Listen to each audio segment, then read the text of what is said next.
Good afternoon, race fans, and welcome to round 2 of the NRL Season 7 Saturday Heats. I'm your main host, Floor Genius Gaming, making my first appearance in this brand new season, and it's great to be back. Last week, we were amazed by 2 fantastic races to open up the season for both Division A and B, with the top drivers laying down their early markers. Will there be any surprises going into round 2? Well, stick around for the next couple of hours to find out how this one unfolds. Just want to say a big thank you for the awesome duo of Hovercraft and JK, who brilliantly stepped in for myself and Tatty last week. But today, I am pleased to say that the usual Saturday crew is back together once again, as joining alongside me today, I have the incredible duo of T-Case and Tatty. The dream team is back. We are back. Firstly, good afternoon, TK's brilliant job in hosting for me last week, and how are you feeling ahead of today's round? Thank you, Flood. Yeah, I'm doing great. Hopefully everybody got to see the races last night because they were incredible. I thoroughly enjoyed myself. I always say there's nothing better than Friday night in NRL, in my opinion. So I'm excited to see what these Saturday split drivers are going to show for us today. Absolutely. And secondly, Tatty, nice to see you again. Have you missed me?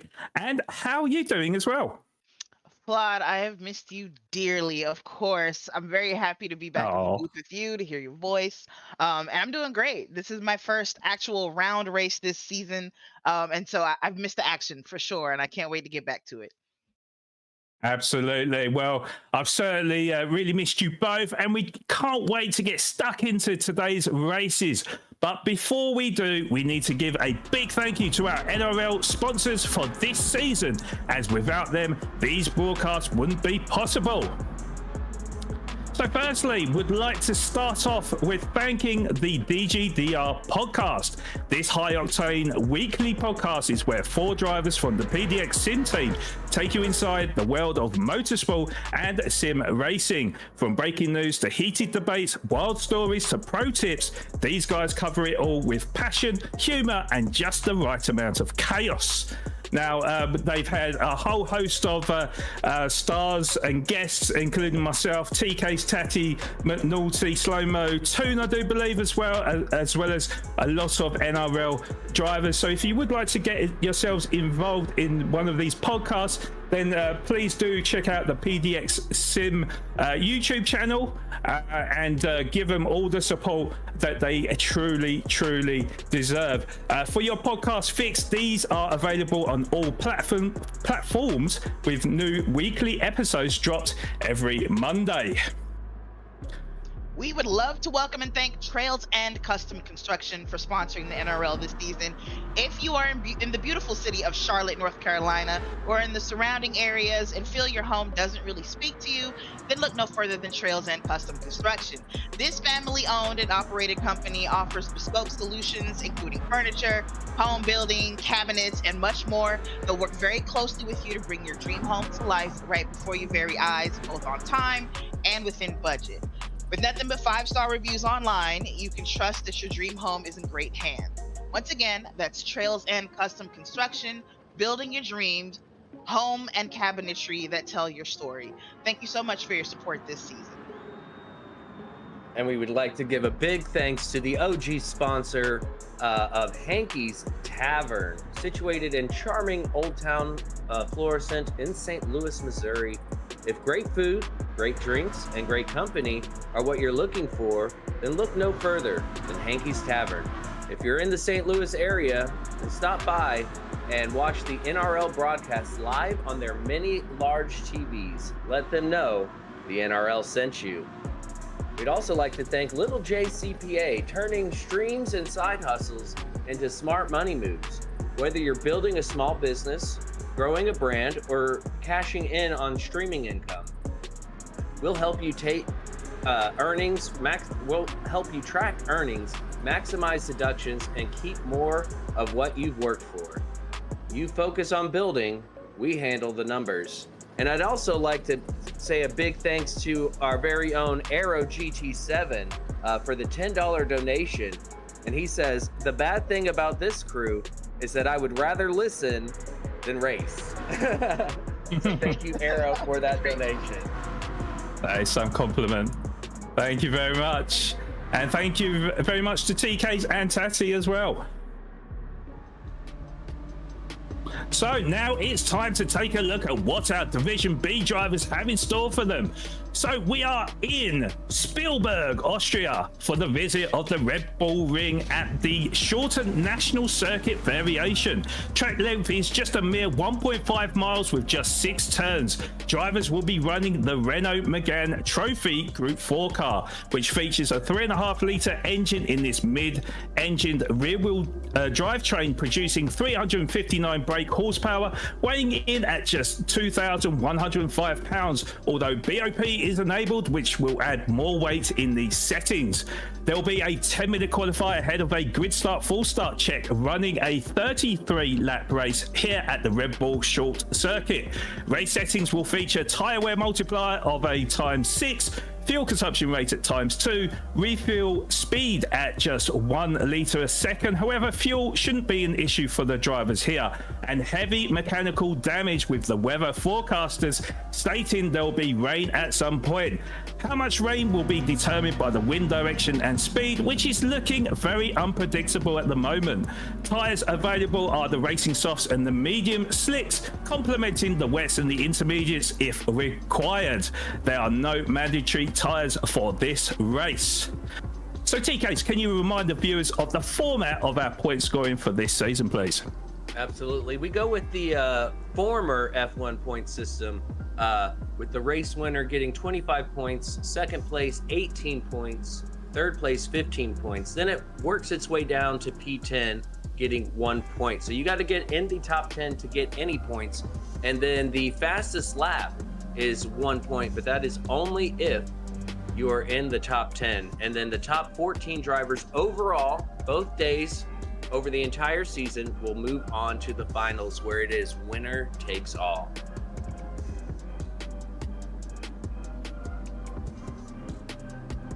Okay, and for now, I'm going to go ahead and read the driver lineup for today, for Division B, rather. We've got BHR's Johnny Boy, Caper, Cole Trickle, Digital Relay, Felmora, Jimmy K9, NVR's Crew Lob 11, Elias Pangolin, Papa from Papa's House of Game, PHG Arrow, SF Oak Drum W, Shadow Chef, Sheldologist, and Stumpy. And of course, some of them have their socials, their YouTube channels next to their names. Do check them out, but always keep the main stream on so you don't miss any of the action. Thank you, Tessie. Oh, okay. So to cut you off there, Tessie, but thank you very much, TKs. And yeah, so we've seen the race settings. We know that the weather is very unpredictable. This is the shorter variant of the circuit. So tell us your thoughts, TKs, about the car combo and the track and what the drivers will face today. You know, this is going to be very, very interesting because we know that rain is coming. We're not quite sure when. So it's going to be up in the air on what these drivers start on. I imagine everyone is going to, qualify on the softs. It is the quicker tire. But when it comes to the race, depending on what their radar looks like, and only the drivers will know what the weather's looking like. If they think they can stretch the softs to the rain, then that's the way to go. But I imagine we're going to see a lot of drivers go on the mediums and let those run until the rain comes. So, Mother Nature is the determining factor here. Yes, indeed, and of course, Tati. I mean, we've got a very competitive grid ahead of us. Some new drivers as well. But what are you expecting from the drivers today? I mean, yes, I'm expecting a lot of competitive driving, especially in the drive for sure. Red Bull Ring is one of those tracks that when it rains, it gets super treacherous. However, They're in an incredible car. I mean, this thing handles like it's on rails, at least in the dry. We'll see how it handles in the wet for some of these drivers. It's a good combo. We're going to see a lot of great stuff today. Yeah, we certainly are. Well, we do have a 10-minute qualifier ahead of this 33-lap race here at the Red Bull Ring short circuit. So the drivers are just about on their flying laps now. So this circuit, of course, being very short, just 1.5 miles. So we're going to see these lap times coming in thick and fast. We're just looking on board with NVR Krulov, part of the new Velocity Racing team.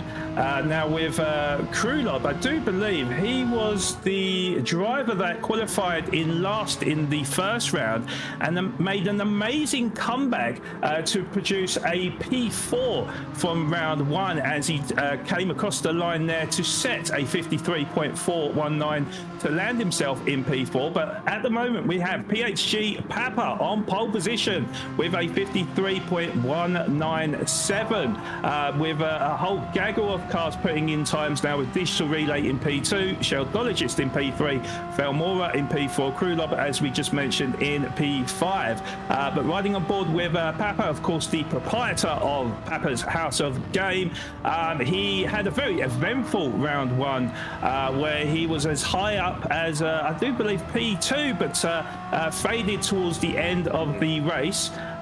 You know, he got P10 in the end, so just the 4 points for him at the moment. So he knows round two is going to be very important as PHG Sheldologist returns himself onto pole position with that 52.954. Of course, winner of our round one Saturday Division B race. Yeah, we are 3 minutes into this qualifying session already. Tati, what are your early thoughts in this qualifying session? Well, one, I think we just saw Papa get into the wall after turn one there. I'm pretty sure that's what we were looking at. Just happened while he was running slow. The thoughts, of course, right now is that these guys are quite lucky because we are expecting weather in this race, and yet qualifying is incredibly sunny. And as you can see, there's not a cloud in the sky, at least right now. Weather can happen quick around here, but with such a short session, I think these drivers are going to be able to go as fast as possible and as safely as possible. Yeah, today really interesting. Colt Trickle has already gone into the pits, and now we see Sheldo and Papa into the pits. I'm assuming just getting fresh tires. So a little bit of strategy coming into play as we also see Caper taking a full tank of fuel as well. So interesting to see a little strategy playing out here in the qualifying as well. Well, look at Jimmy's left-hand side tires, especially that front left. This is an it's a very clockwise track, right? It's like left, left, left, left, left. Here's a right for variety, and then more left. So I can see changing tires being a necessity in this session.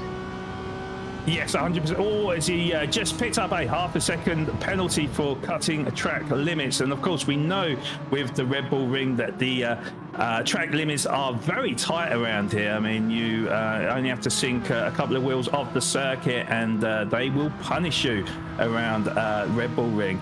We ride on board with PHG Caper, currently in second position.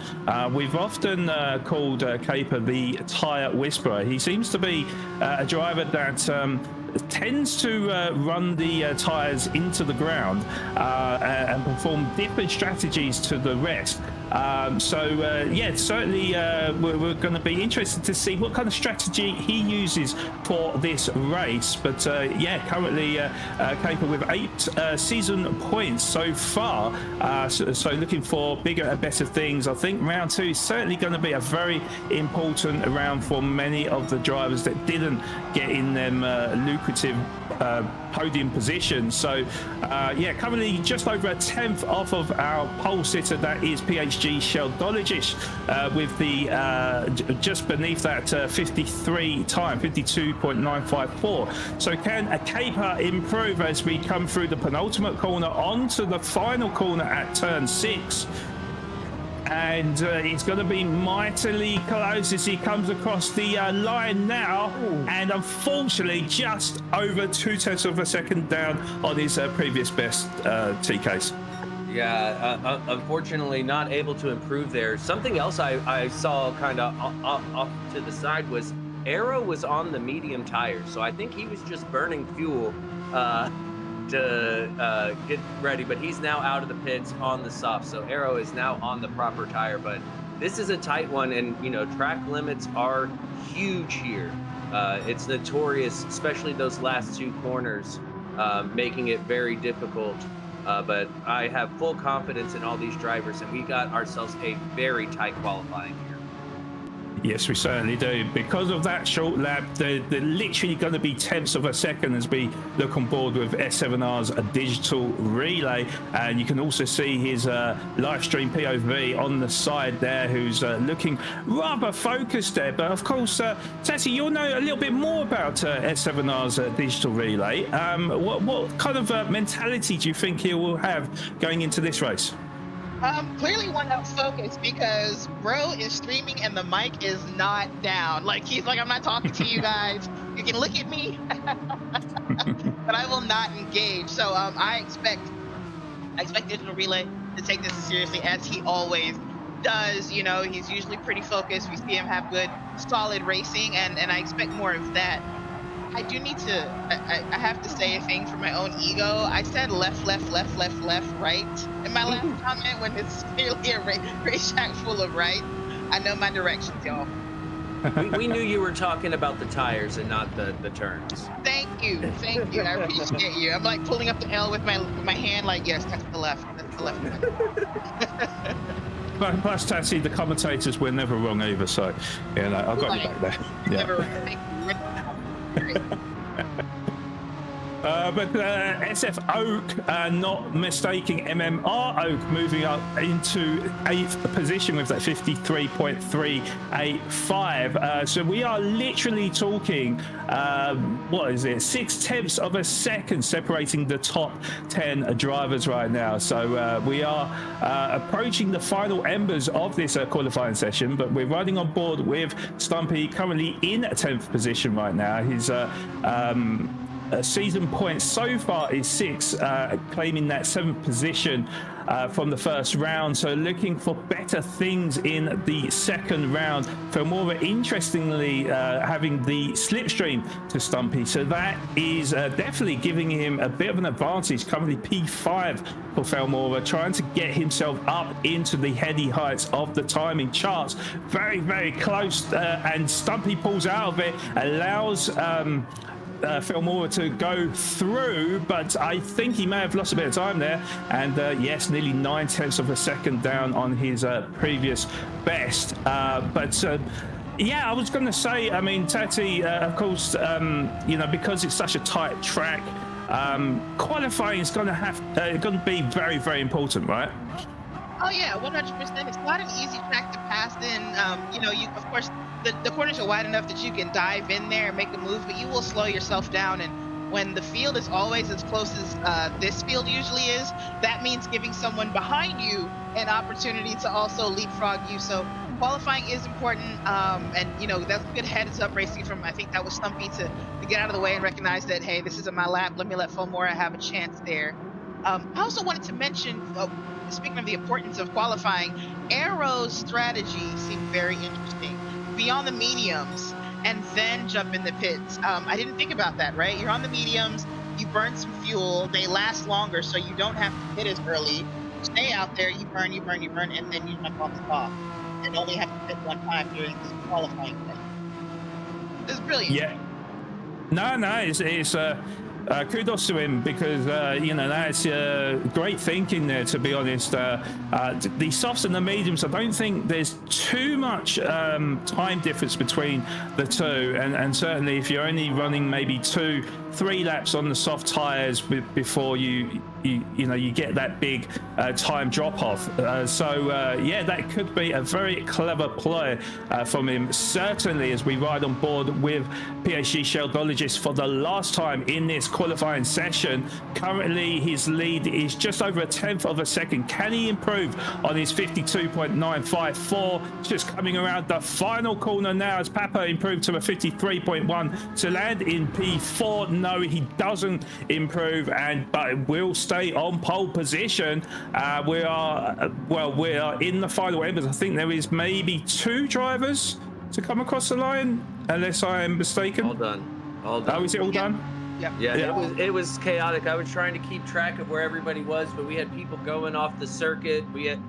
Yeah, man, they were all mixed up. It was virtually impossible to try to get an order there. I was scrambling and just couldn't get it done. Every time I thought I had it right, somebody would either pit or get off the circuit. And whew, what a qualifying! I mean, that is everyone within less than a second, y'all. Less than a second. This is P1 wild. to P12. Holy smokes. Yeah, certainly very, very close. And yeah, I mean, it could literally come down to the changing of the weather. We have no idea in terms of like how this race is going to play out. Is it going to rain at the start? Are we going to have a heavy downpour in the mid part of the race? How long is it going to rain for? Is it going to stay wet enough that they have to remain on the inters or the wet tires, or will they dive into the pits for slicks? I mean, there's a lot of possibilities that could happen in this race, and I am definitely down for it, I think, Tessie. I am for sure. I mean, you already see here we're looking at lap 12, or what would have been lap 12 if quali session continued, and we went from completely sunny to cloudy. The track will be reset, of course, before the start of the race, and so we kind of restart this whole weather pattern here. But the weather comes on you quick and fast, and these drivers are going to have to make sure that they know the right moment to dive in the pits. Mercifully, we're on a short track, so if you get it wrong, you don't have to cry for too long. Yes, indeed, indeed. And yeah, we'll just quickly run you through the qualifying order then as PSG Sheldologist returns to pole position with that blistering 52.954 with PSG Caper. He'll be starting alongside him on row one with that 53.077. You can see how tight the times are because we are talking about a hundredth of a second separating Caper to Cole Trickle, who will be starting on row two from third position, and then again a hundredth of a second separating him to the guy starting alongside him, PSG Papa, starting from P4. Then on row three, we've got FAF Jimmy with that 53.189, 1,000th quicker than Felmora, that's going to be starting alongside him from sixth position. On row four, we've got S7R Digital Relay with the 53.236, and then we got SFO Drom starting alongside him in eighth position. On row five from P9, we've got NVR Krulov, where we've seen him go from the back of the grid to the heady heights of the grids. Do not rule him out, but he'll be starting from P9, and starting alongside him will be BHR Johnny Boy on row five. On row six, we've got Stumpy starting from P11 and PSG Arrow starting at the back of the grid from 12th position. But yeah, what a very fascinating grid we have, as you mentioned. Very, very tight up and down the grid. I mean, any early predictions about how this race is going to unfold, TKs? It's with weather being a factor, it's hard to make a prediction. Obviously, Sheldologist is the favorite. He could have won season six, but unfortunately had to miss the finals. I mean, Caper, Cole, Pop. I mean, I think honestly, with the weather conditions, any one of these drivers could win this race. I mean, we're within a second of each other, P1 to P12. So I think anybody has a chance. And real quick, while I'm on the mic, I do want to give a big thanks to Big Joe for the $5 super chat. We appreciate you, Big Joe. Yeah, thank you, Big Joe. And yeah, Tati, maybe it's unfair for me to throw out, maybe an early prediction for you. Obviously, you mentioned about the rain being a cruel mistress. So do you think this will be the deciding factor on who will be on podium and who won't be? Always, there are some well-rounded drivers here who are quick no matter what, but rain is the great equalizer. It doesn't matter. With rain, Williams is on the podium. You know what I mean? Mm-hmm. So Mm-hmm. let's get to it. Let's see how it goes. And let the chaos ensue. Okay, well, yeah, definitely. I think there could be chaos. I mean, we don't look for chaos, but obviously it does bring the entertainment, of course. Certainly in these cars as well, being Group 4 machinery, it kind of reminds me of the British Touring Car Championship, as I'm Yeah. from the UK myself. So certainly. You'll see a lot of drivers probably send it. You know that with these cars that you really need to carry the momentum into the corners. It's all about that average speed rather than anything else, really. But then with a track that's wide enough to go 2 wide, 3 wide, it could prove to be chaotic. And then when the rain comes in, wow, who knows what's going to happen there. But we are just awaiting the start of this race at the moment, and we're just making sure that the drivers are perfectly ready and ready for what will be a chaotic start. I am pretty sure for turn 1, I think, TKs. Yeah, for sure. And you know what?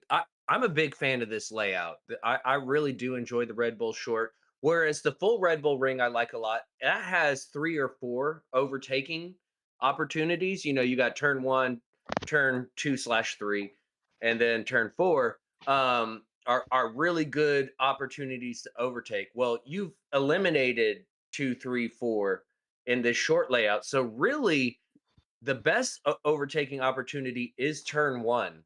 But like you were saying, like it's all about carrying speed, carrying momentum. So it's going to be interesting to see where these drivers choose to make their moves. I think in the long right and left hander turns 2 and 3 in this layout, we might see some round the outside action, which I always love.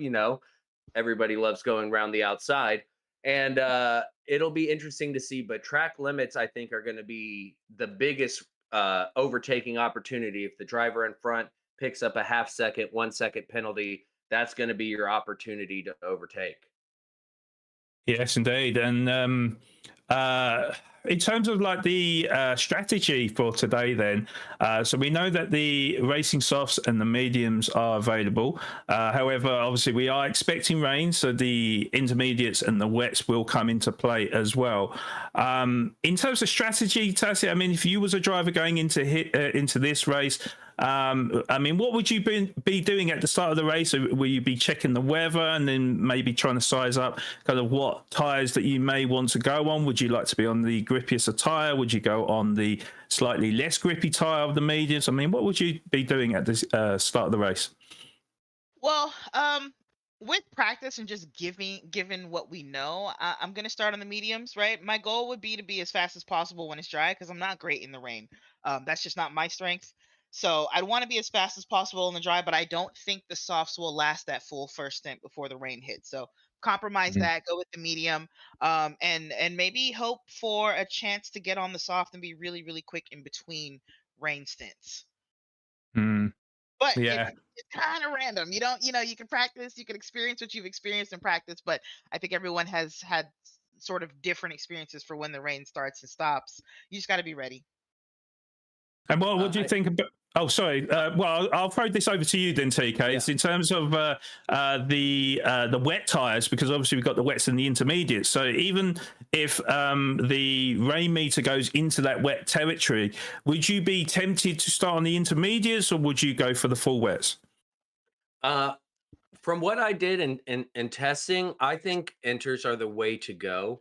It does get into full wet territory, but when that happens, I mean, you just flick on the traction control and do your best to hold on to the car. I do want to say, Filmora, if you are listening to this broadcast, we do want you to please enter the race. We don't want to start without you, but we do need to get going. But yes, as far as the tires go, I doubt we see anybody on the full wets unless they can see something that we can't. Yeah, no, good point there. To be honest, yeah, do you know what? There's going to be a lot of deciding factors in this one. Certainly, we know that the rain comes in sort of in the second half of the race, but we just don't know how long the duration of the rain will be, how hard it's going to hit the circuit, and how long it takes for the track to dry up, if it does dry up, because we don't know. We have random slots on either side of the cemented rain slots, right? So we don't know whether or not they will have like a race where all of a sudden a sharp shower comes in, and then you have to stay on the intermediates. We just don't know how this is going to play out, and certainly in the high altitude of Spielberg in the mountains, weather can change in an instant. Wouldn't you say, Tati? Oh, absolutely. Because sometimes you just don't know that the clouds are there, or they bunch up right up against the mountain. Kids just can't quite get over it, and next thing you know, they're dumping a bunch of rain on top of you, and you thought they were going to move on. We're coming to the start. I'll let you start calling. We are indeed, as we got 5 red lights, and away we go. It is go, go, go for the Division B drivers in this 33-lap race here at the Red Bull Ring Short, and PhD Caber gets a great run on Sheldologist to move up the inside into the race lead. Sheldologist down into P2 with Cole Trickle now trying to challenge him on the outside, and also trying to hold off PhD Papa and FAF Jimmy in the background as well, as Papa goes up. Well, it was the inside to the outside of Cole Trickle as they go side by side through the corner, but Papa gets a good run on Cole Trickle and will move up into third position, with FAF Jimmy looking to size up an opportunity if one presents itself to him, with a digital relay also on the inside of Cole Trickle as he moves up the inside to move into P5. Cole Trickle down into P6, and you can see just on this opening lap as FAF Jimmy picks up a 1.5 second penalty that things can turn in an instant, Tati. But yeah, in an instant or in a lap, Cole Trickle from P3 to P6 in one lap, just moving backwards there, maybe trying to save the tires though, maybe deciding not to fight yet. It's not a long race, but it's a 33-lap race.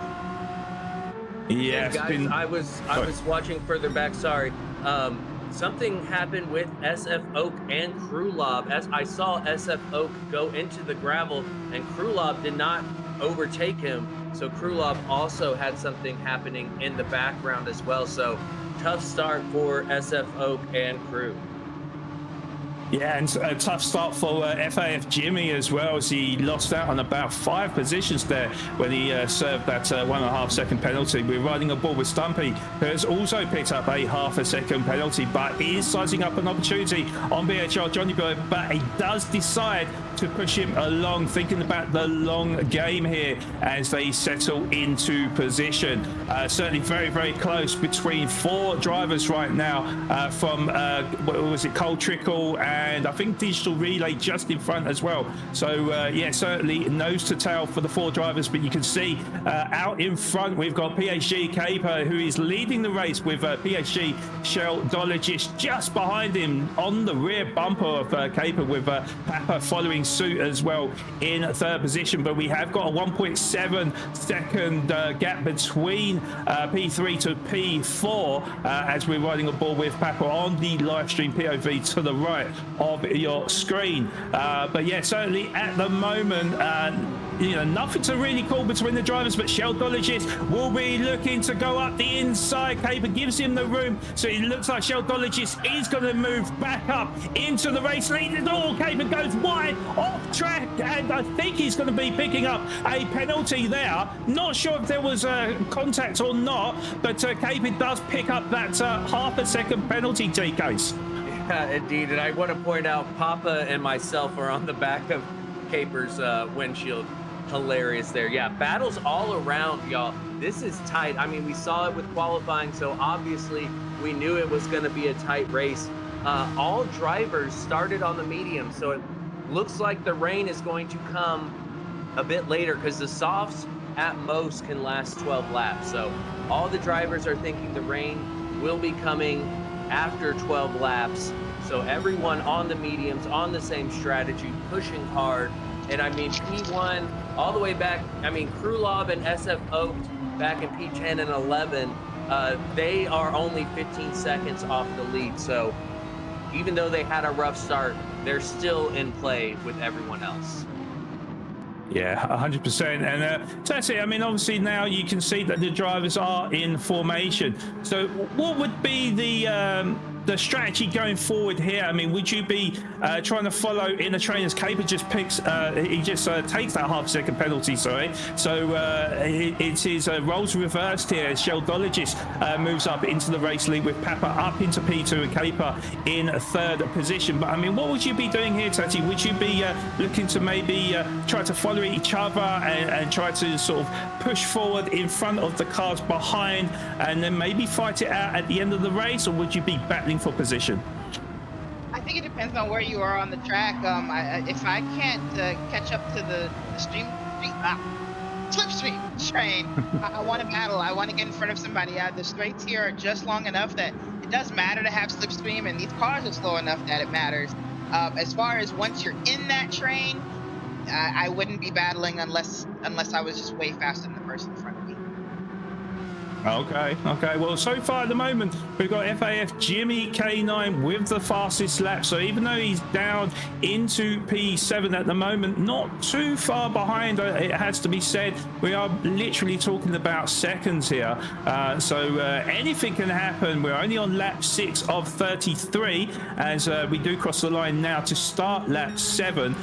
So at the moment, Sheldologist leading the race over PHG Papa by a 1/10 of a second. The Sheldologist goes a bit defensive, holding that inside line to Papa as Papa had nowhere to go but to settle into second position. But that means that PSG Caper has closed the gap, and he did decide to try and stick her nose up the inside, but that door was closed from PSG Papa as he holds on to that second position. But Digital Relay has moved up into P4 now, and he is definitely in contention here in fourth position, just maybe a second off of the race lead, or second or so, I'd say, maybe 2 seconds at maximum, with Cole Trickle not too far behind in a fifth position. The gap between him and Johnny Boy is about a second, so just about in that slipstream range, and it does look like Johnny Boy got a good exit out of the last turn as well, although the gap is Digital Relay picks up a half-a-second penalty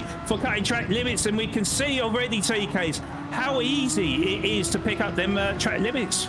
Absolutely, and this is going to give Cole the opportunity. I said it before the race started. Biggest overtaking opportunity is the driver ahead picking up a pen, and this is playing in Cole's favor. So easy to pick up a pin here, especially when those tires start to wear. Tati alluded to it earlier as we see Caper and Papa going side by side up ahead, allowing Cole through, and PHG Caper trying to take P2 off of Papa, but Papa able to hold the inside. Does he run wide? No, he stays within the track limits. Papa holding on to P2. Excellent racing. But yes, Tati alluded to it earlier that the left tires are going to wear quickly because we are taking right-hand turns almost exclusively. So we will see more and more track limits as these tires start to wear. Yeah, certainly, and what that battling has done has meant that Sheldologist has developed a 1.5 second lead, which he would have been smiling about. Oh, his Caper goes a little bit deep, and Cole Trickle almost, his eyes nearly lit up there as he thought an opportunity may arise from this, but what that has done is Caper has fallen back slightly from PHG Papa by about 4/10 of a second. But yeah, I was just about to say that Sheldologist, he would have been smiling, looking in his mirrors, because with the battling going on, he would have been praying for that, and has developed that gap.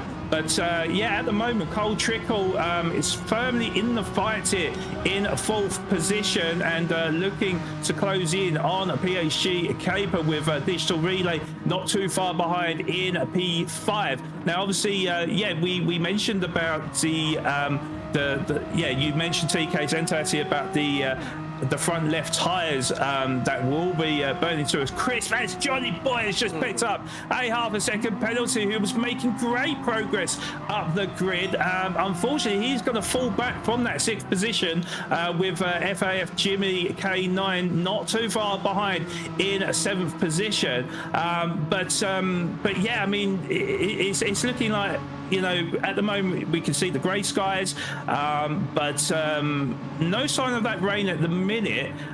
So what surprises me here about this car being an MR car is that the front tires do burn up quicker than the rears. Is that a bit of a surprise to you, Tessie? A little bit. Ultimately, though, this is a track with a lot of long, sweeping corners, and the front tires are just going to see a whole lot of load.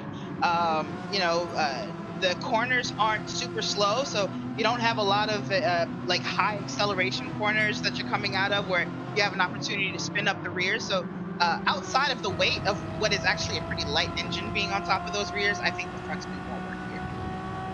Yes, indeed. And Cole Trickle just serving that half a second penalty. I do believe, wasn't Capers serving that as well? I'm not sure. Yes. I feel I might show my age here, but I feel like we're on Oprah. You get a penalty. You get a penalty. You get a penalty. Because literally 3 drivers in a row, Caper, Cole, and Digital, all serving penalties. So nobody able to take advantage there. And that is the... it's a pro and con. As we see Caper taking too much of that sausage, and now he is off the track. Unfortunately, in P5, losing out. Oh man, it's so easy to do here. Let's take a look at this again. You can see he gets a good run here down the start-finish straight. Having served that penalty, I'm embarrassed to see my face on the back of that car, but hey, it is what it is. Gets the inside and just, too much there. Car rotates and he's in the grass, but good on him to keep the car pointed in the right direction. Yeah, indeed. It was a little bit weird there because he didn't actually touch the sausage there. He just caught, Jimmy up the inside, forces his way through, pushes Caper off track, moves up into P5. A little bit controversial, that move there, but Johnny Boy now closing up to PhD Caper, to maybe losing 2 positions in 2 corners, although Caper is going to cover it off now, and will come back with a vengeance as Jimmy almost makes a bit of a clanger. There's Caper. Gets a clanger there as he goes wide and picks up that half a second penalty. He's going to have to serve that on this penalty. So unfortunately for Caper, that where it looked so rosy for him at the start of the race, now starting to sink like a ship now, Tati. Yeah, it's gone from bad to worse for Caper here. The elbowing out of the way by Jimmy there, of course, probably would have put a little bit of a battery in his back, but ultimately there's not enough space on the track for more battling there, and he picked up a penalty. And so now he's got to fight his way back up. We're talking about somebody who was just fighting for P3. Ooh, that's definitely not just I thought it was an elbow. I thought it was a nudge. That was a hip check. That was a lot. Or not a hip check. That was a straight up bump and run. This isn't hockey, y'all. This isn't hockey. Yeah. I'm probably not on purpose, of course, but just not really in a good spot to try and give the position back either, right? With Johnny being right there. Now, I will say, if we saw on the penultimate corner, it did look like Caper kind of stuck his nose in and gave a little nudge there. So there's a bit of back and forth, but we aren't the stewards, so we'll let them handle that post-race. Yeah. By the way, Papa's got a half second that I just saw there. And I think when we saw Johnny Boy serve his half second, I think he picked up another half second right before it. He served the penalty and then it flashed and there was still a half second over his head. Yeah, I mean, we talk about rubbing is racing, but that was a little bit more than rubbing, it has to be said. But as you called it, yeah, we're not going to get involved. We're just commentating. So we leave that to the stewards. But what I will say is that Sheldologist already lapped Stumpy, who's currently in P11 right now. So Sheldologist is starting to pull away from PhD Papa, who, as you mentioned, has picked up that half second penalty that he's going to be serving right now. So it does mean that Cole Trickle should be pulled into contention to take that second position away from him, and indeed he does, although they are almost side by side. Good respect between the 2 drivers, I have to say, though, because Cole Trickle didn't cut the nose off of Papa, still gave him the space on the inside as he went around the outside of him to move up into P2, but Papa still in contention for that second position, who's firmly firmly in that slipstream of Carl Trickle.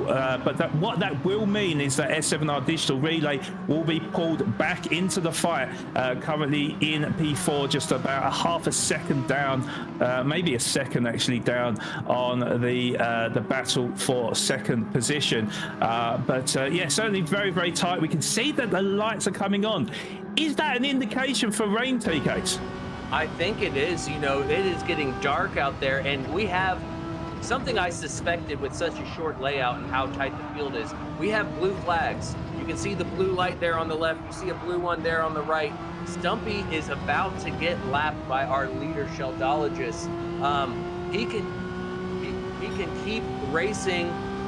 He did just unlap himself, so he's trying to stay on the lead lap. He does, though, if Sheldologist gets close enough, will need to get out of the way and allow these front runner drivers to get through. But I do suspect we're on lap 17 of 33. I think rain is imminent. Look at the tire wear. They're pushing those mediums to the limit. Good thing nobody started on the softs, because those softs would have been gone and dusted here. So drivers are just trying to hold out on these medium tires and hope that the rain comes soon. Yeah, indeed. And something I've just noticed with PhD Papa as well is that, you know, of course, you can use the assists, and, you know, everyone is welcome to them. But we can see that the traction control and the... Oh, as he just picks up a half-second penalty for cutting track limits there. So a missed opportunity for PSG Papa as he tried to close in on Cole Trickle. But you can see that the stability control and the... what's it? ASM, isn't it? Is that what it's called? Yeah, that is flashing at the moment. Do you know, Tati, how much these assists help in terms of like tire wear? You know, I think they actually do help a lot. I don't drive with many assists. Traction control and ABS are pretty much my my limit. So I don't have a lot of experience with the other assists, but I would imagine if they keep you more stable, less sliding around, you probably are saving tires. You certainly can't light up the rears very often. So yeah, I think it does help save tires for all of these drivers here. And something we missed, Stumpy, I was wondering why he was in last place and getting caught by the leader. Stumpy pitted for soft tires.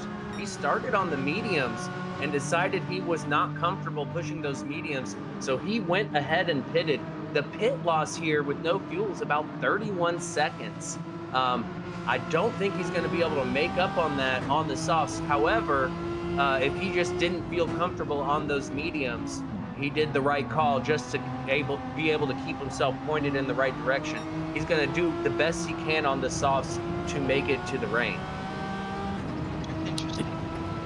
That is rather interesting. Yeah, look, you know, we're just speculating at the moment, and you know, who knows if that is going to work out for him. Of course, he did repass Sheldologist, who got lapped originally as Papa comes into the pit lane from fourth position. Then looks like they are seeing something that we can't see at the moment. Perhaps the rain is imminent, as it looks like PSG, Arrow, and the driver behind, which is Krulov, coming into the pits now with SF Oak as well, and Caper following suit as well. So I do wonder, well, I mean, we can see the rain coming down now, but it's how hard that rain is coming down, because you can see in the bottom left hand corner with the rain meter, or the moisture meter, that we are approaching the intermediate weather, but the front runners deciding to go out one lap earlier, one lap later, which means that you know, their tires won't be so worn when they come out, because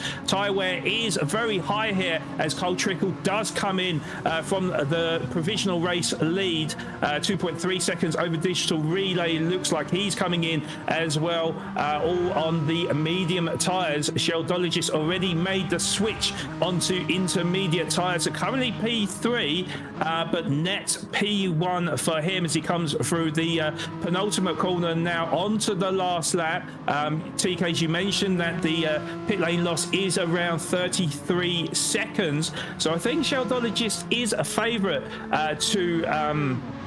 to, you know, reclaim the race lead at the moment. Although Cole Trickle is released out of the pit lane now as Sheldologist comes through turn 1. He is going to inherit the race lead, but the gap has come down somewhat. Just over 1.3 seconds is the gap with Cole Trickle. He has picked up a 3-second penalty for cutting the pit lane line, which is absolutely costly for him, where it looked like he had a good run on a Sheldologist to challenge for the race lead, TKs. Yes, indeed. That is brutal.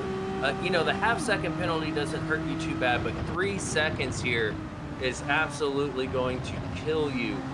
Seeing all the drivers come out on the intermediates, I will say, I think Cole, you know, those 2 drivers that stayed out, mainly Cole, unfortunate for the penalty, was the right call. It's such a short track. You can get away with a little cheeky wet lap on the slicks before you need to come in, but you can see the rain coming down hard, getting close to that full wet territory as Digital Relay gets a little squirrely. Papa on the heels of him, and Cole pushing hard, windshield wipers going.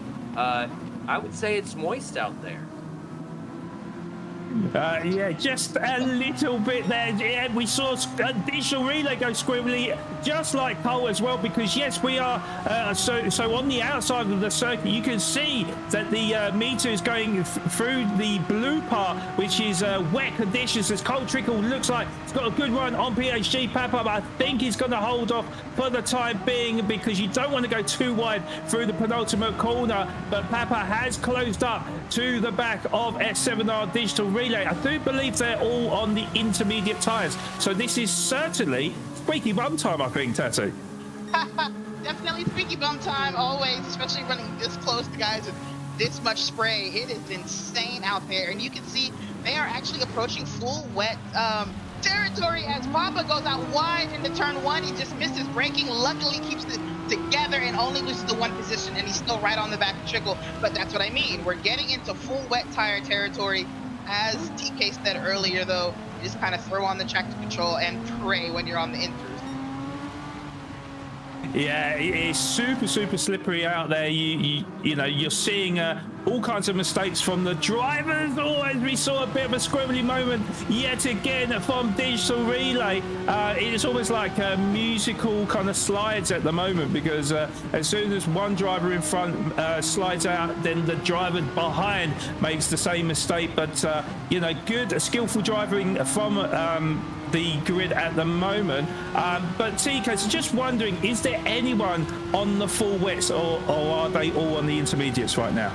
No, all drivers went with the inters. I think they felt comfortable enough in their testing to know that, you know, maybe a little traction control, a little something, and they can survive on the inters, as we see the moisture meter starting to go back down into that middle third sector there. But Stumpy has pitted twice. He started on the mediums, went to the softs, then to the inters. So Stumpy losing out big time. We got a good battle here for P7. I will say Arrow and Jimmy were ahead of SF Oak, but they both got half-second penalties, and that played into SF Oak's favor. As you see side by side, a little door banging between Jimmy and PHG Arrow. Off the side. Oh, and he gets into him, and he's off the track. Both drivers still able to stay in the right direction, but holy smokes, that was some tight wheel-to-wheel racing. No space given by either driver. Let's look at this again. So we're on board here with Jimmy. You can see Arrow up ahead. SF Oak getting squirrely. Jimmy trying to go up the inside, gives Arrow a little bit of a nudge, not leaving him any space, pushing him off the track. That allows Arrow to get into the rear quarter panel of Jimmy, getting him sideways. And Arrow just kind of saying, hey, I need space here. You got to leave the space. I think Fernando said it best. You always have to leave the space. Yeah, certainly. It was a little bit aggressive there, particularly in these very difficult conditions for the drivers. So there's a couple of moments we've seen Jimmy in the wars there. But yeah, certainly, yeah, very tricky conditions. But playing it safe at the moment is Digital Relay and Papa, with Cole Trickle in close proximity of them, P2, 3 and 4, as it looked like Papa got a good run, but Digital Relay covering the inside line, and I don't think Papa is going to go for the move here, so I think he's going to follow suit in a third position, but Cole Trickle, as I said, very, very close to the back of them in a fourth position, with a huge gap behind to BHR Johnny Boy in fifth position. But yeah, TK, tell us about any other battles going on through the grid right now. I was going to come to you because Papa and Digital Relay side by side as they went through the turn, but Digital Relay has got the inside line, but Papa down, he snuck down the inside and to the outside to move up into third position. Now it's going to be challenging S7R Digital Relay for that second position. It's like a contact and a domino effect between Digital Relay, Papa and Cole Trickle as they all bumped each other there. So it could have been a lot worse, but they are holding position for the time being. But you can now see as we approach the final 7 laps of this race that now things are getting a little bit tetchy and a little bit intense there, Tati. Yes, they are, and what I see as we approach the last 8 laps are that raindrops are still falling. They don't seem to be falling as heavily. I don't see a dry line forming just yet. So I think drivers are doing what they can to get positions, because we just don't know if they'll get off the wets, if there will be like a pitting opportunity there. So yeah, people fighting right now. Yeah, and TK, any other battles going on? Because I'm sure this is not the only one right now. Yes, and you can see in our picture-in-picture, we have a battle for P7.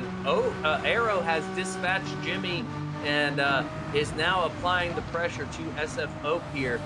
So you can see that in the picture-in-picture. We got all the action on the screen. This is NRL. McNaughty knows what he's doing. This is great racing, y'all. I'm absolutely loving this.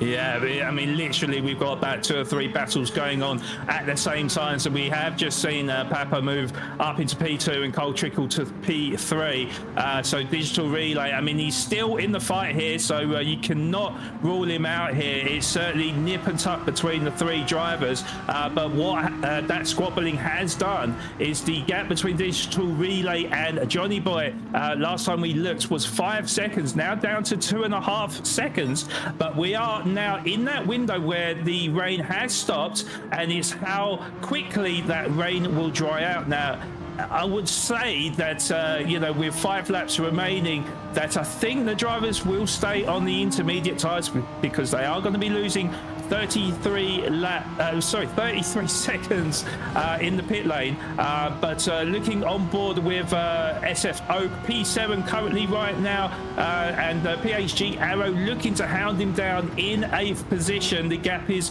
just under 0.8 of a second, but the track conditions are getting easier.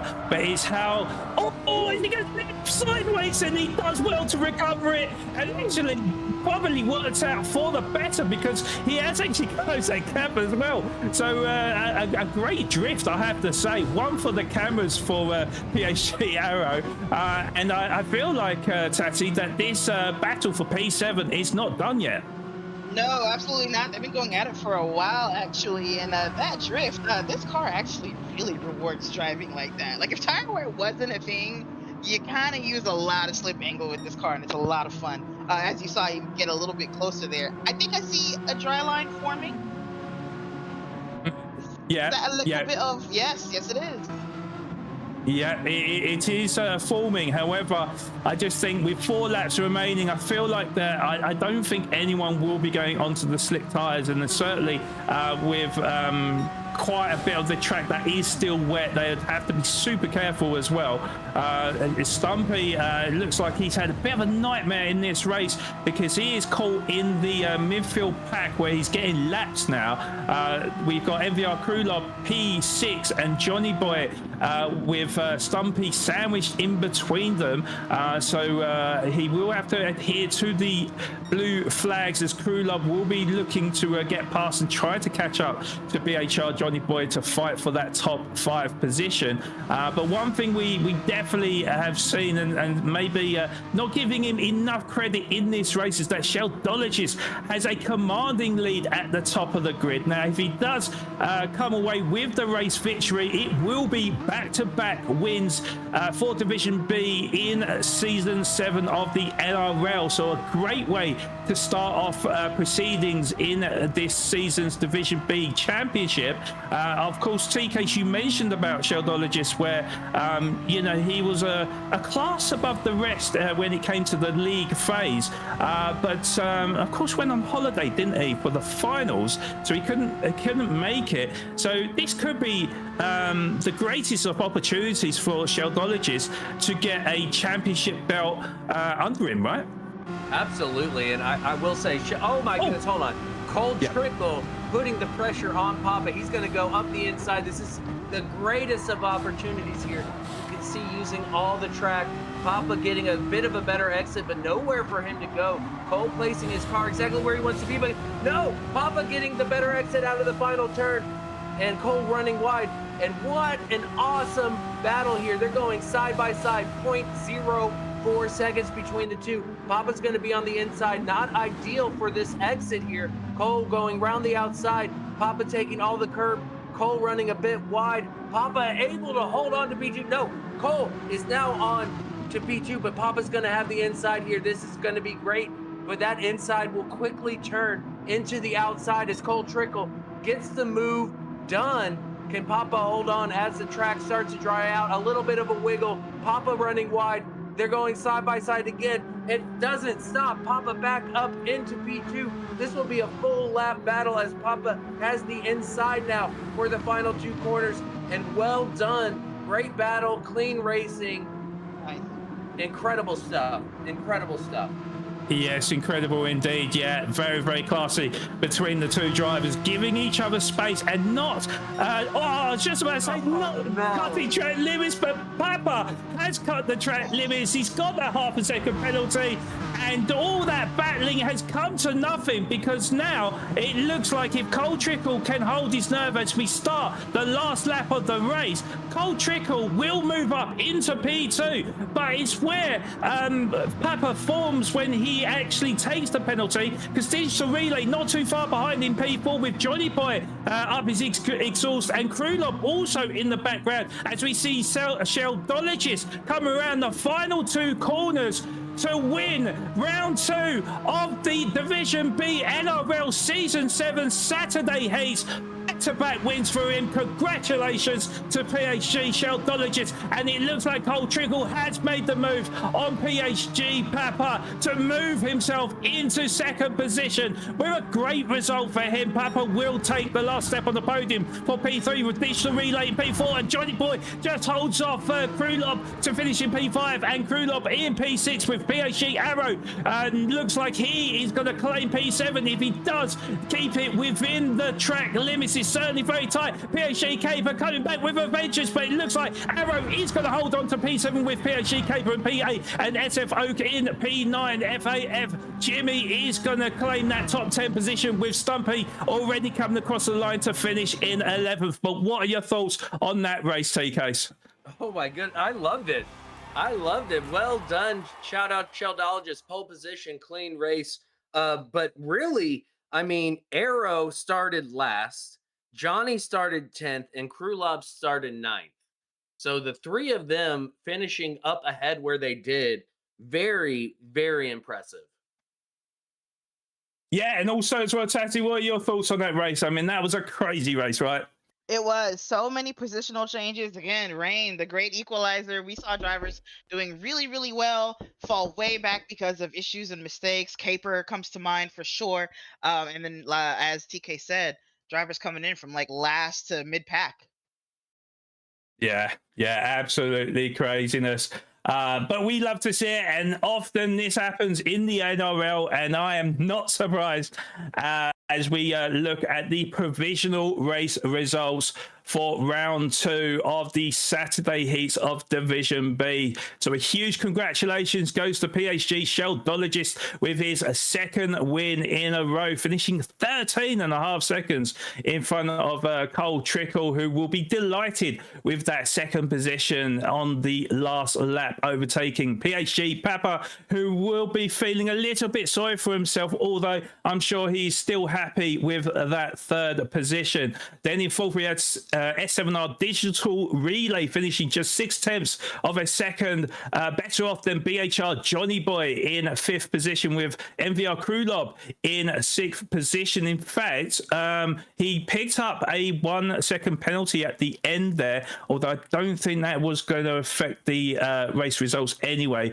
So he finished in P6 with PHG Arrow in 7th position, 0.3 of a second in front of PHG Caper for P8. Super close between them two, with SF Oak Drum finishing in 9th position and finishing 5 seconds in front of FAF Jimmy K9 in 10th position, with Stumpy rounding off our grid in P11.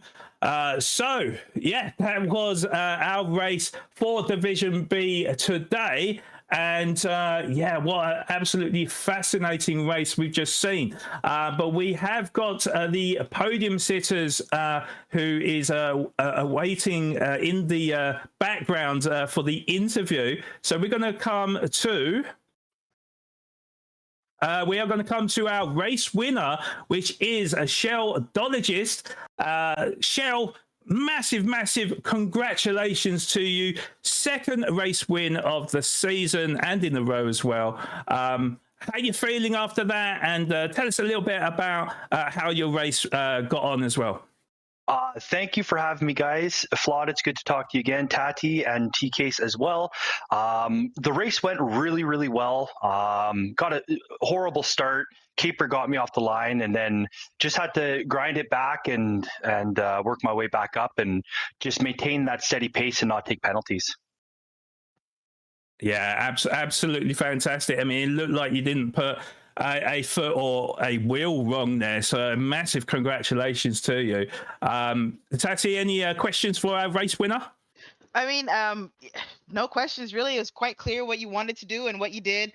You lost P1 for a moment, and I think you realized that you not only wanted to keep P1, but you planned to keep it, and it worked out for you. It got Papa and Caper to fighting, and that kind of built the gap that you never lost. I mean, did you run into any difficulties that we just didn't see? I don't think so. I didn't take a penalty the entire 33 laps, which is, well, as everybody knows who plays this game, is very difficult to do with the questionable track limits in some parts of the track. But I just tried to keep it straight, not lose it on any of the corners, especially in the wet. Did have two little moments coming out of, I don't know if it's turn 2 or turn 3, whatever the long right-hander is, to come into the I guess short course part. Just had to let out of it and gain back the gap that I had lost. Okay, well, I mean, that answers that for me. Thank you. And TK, your thoughts and any questions to Sheldologist? Congrats, Sheldo. My only question is, are you going to make the finals this season? I do not have any sort of vacations planned until the middle of June. So I am going to be here for the finals. I don't know if I've clinched a spot yet or not. I believe it'd be very close to me having enough points to make it, but I guess it also depends on the last 2 races here. Definitely going to be a challenge to maintain that pole position in the finals with how stacked the Friday B division is.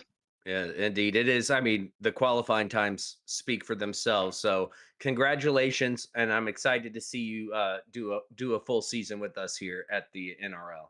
I appreciate it. I do want to say a quick thank you to Shaggy Doo for torturing us with all the rain races in the PHG World Series. It's definitely been a good prep for us to race in this sort of environment. So I do appreciate all the work you guys put in, all the work that the PhD crew put in to put these leagues together, definitely is made everybody a better driver. And I appreciate your time, guys. Thank you. Yeah, thank you, Shell. Okay, and then to our second place finisher, I do believe. Yep, Cole Trickle with actually his second in a row this season. Cole, fantastic performance from you. How are you feeling? And tell us about your race as well. Thanks. Honestly, I didn't know how to go about this race. I was struggling in practice with this car. I only did one practice race in the rain and didn't make it around the track, so I was sweating buckets, I'll tell you that. Great race by Sheldo. Yeah, no, you did absolutely fantastically well. And if you're saying that you were struggling, well, you didn't show it, because there were some absolutely fantastic and I would say intense battles that you overcame. So congratulations to you, Cole. TK, your thoughts, your questions to Cole? No questions for Cole. I just want to say congratulations, and you definitely earned yourself a drink, my friend. I hope you're able to relax and enjoy the rest of your Saturday. Thank you very much, TK. So that was a great race by Papa as well. That was a lot of fun. 2 wide on what was that, second last lap? The entire lap, you guys were side by side. That was amazing. That was fun. We were going a little bit slow, trying not to, wipe each other out, but that was a lot of fun. I'm soaked here, just sweating. And lastly, Tati, your thoughts?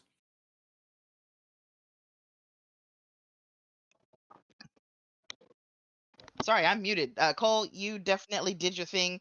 You started this race P3, and then I noticed that you had fell down to like P6 or 7 or something like that very early on in the race. But obviously you made it back and were fighting it out and got yourself up to P2. What was it like having to fight your way back through the ranks? And I can't remember, did you do it before or after the rain started? I'm not really sure, but I did learn right off the start that on the outside was not where you really wanted to be with all those cars, because you didn't really have anywhere to go, either hitting somebody on the inside or going wide, getting a penalty. So quickly learned that. That was great, though. Really intense. Yeah, it seems like it. And yeah, you're right. The outside was not where you wanted to be. But obviously you put the car where you needed it to be enough times to get up to where you did. Congratulations. It was probably my crew. They held me composed, kept my eyes and ears, telling what was going on in the track. So that helped a lot. P2 goes to those guys. Well, congratulations to you and the crew. Yeah, and yourself. And yourself, Cole. Congratulations, mate. You did it. You were the one driving. Exactly. All right, take care, guys. Yeah, thank you, Cole. Take care, mate. Okay, and last but not least, the proprietor of Papa's House of Game is their very own Papa, with an excellent third position going to you. How are you feeling about that third position, especially because of what happened in the last sort of couple of laps as well? Brilliant driving and great respect between yourself and Cole, but maybe feeling a little bit underwhelmed at the end? Well, okay. I am worn out. That race just mentally drained me. I was stressed before the race even started after practice. But to finish in on a podium, man, I didn't even see that coming. I was going to be happy with the top 10. Okay. But it was Sorry. great racing with Cole side by side. That freaking penalties hurt me. Yeah, no, I mean, you was in the fight for the whole race, and you did absolutely fantastic, Papa. So a huge congratulations to you, and hopefully we'll put you in good stead for the rest of this league championship. Tati, what are your thoughts and question to Papa? Papa, you had to fight so hard, like literally that entire race. So my question to you is, do you think you are sweating more or less than Cole? Probably more because I had to do a couple laps side by side with digital relay too. Oh yeah, you did. You did. You It guys had was just a great battle going there. yeah, I felt like I had somebody on my outside or inside that whole freaking race. But you know what? And it was clean. That's what I enjoy about the races. Mm. I don't care if I was racing for 12. The clean racing, the way that was with Cole and digital and trying to chase down Shell, that was just good racing, man. I love this stuff. Got it. I'm glad to hear it. We were happy to watch you, and please, uh, we'll see you next time around. Keep it up. Thanks, Tati. And lastly, TK, you must be very proud of Papa. Oh yeah, Papa and I are good buds. Yeah, we are. Hell of a job, Papa. Hell of a job. Thank you. Thank I you. don't have any questions. I just want you to say the PHG motto so everybody knows what we're all about. Great racers, better people. Indeed. Great racers, go. better people. Well done. You showed it today. Cole showed it today. I mean, we saw it all the way around. Well Yeah. done, everyone. Yes. Congrats to Shell. Thank you to all of you guys for commentating. Thank you to McNaughty for posting the NRL. The stuff's amazing. Love this stuff. Well, remember, you are the stars of the show. So thank you for entertaining us today. Yeah, we look forward to seeing how you get on for the rest of the season, Papa. Thank you, guys. Me too. Best of luck. Okay, right. So thank you to the podium drivers providing their insight to their race in Division B. And what a hugely entertaining race we've just seen. So a huge congratulations to them all. But we are actually going to go for a quick break. So when we do come back, we will see how that race has affected things in Division B after 2 races with our provisional standings. And then it will be the turn of the Division A drivers for their round 2 race today. So don't go anywhere. We'll be back soon.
Witness a lakefront transformation right here in the Point.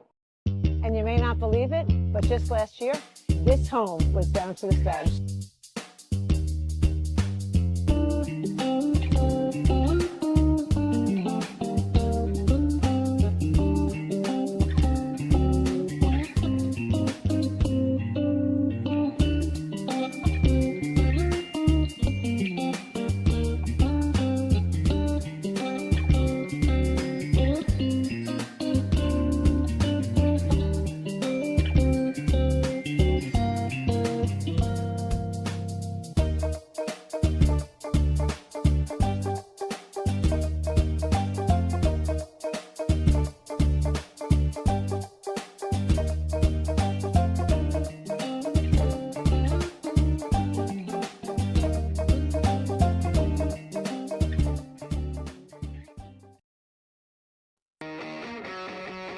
Hi, I'm Mark Goldstein, and welcome to Hankey's. We are located in the heart of Old Town Florissant, 901 North Lafayette, a few blocks down from Sacred Heart Church and Hendel's Market Cafe. This local establishment started in 1926. The Hankey's family bought the bar from the Schraders in 1955 and then turned into what it is today, Hankey's Tavern. And in 2021, a group of local investors became owners of Hankey's Tavern. Recently, we went from a dirt pile to a full-fledged patio, which has bags and washers, entertainment on Friday, Saturday night, which we hope to extend that.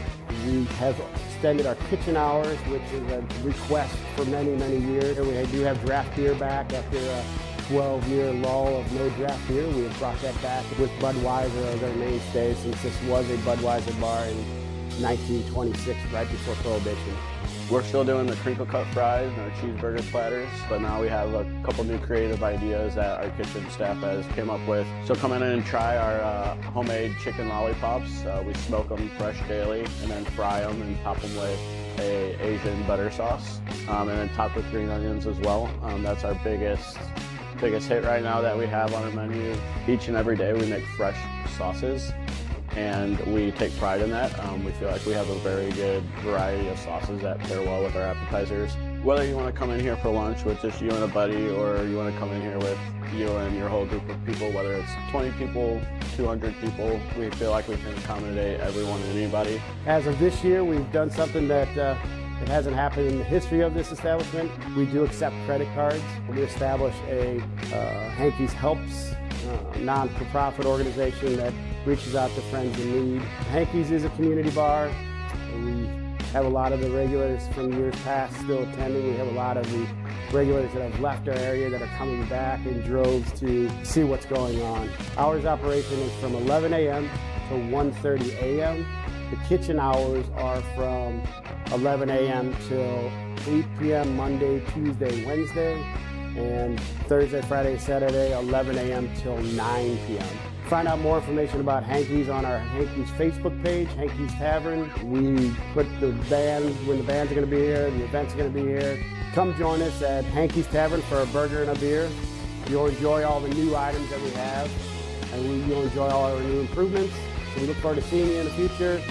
Again, join us on our Facebook page, or you can call us at 314-386-1525 to get a carry-out order, or if you have any questions.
Okay, welcome back, everyone. I hope you're all ready for some more intense racing.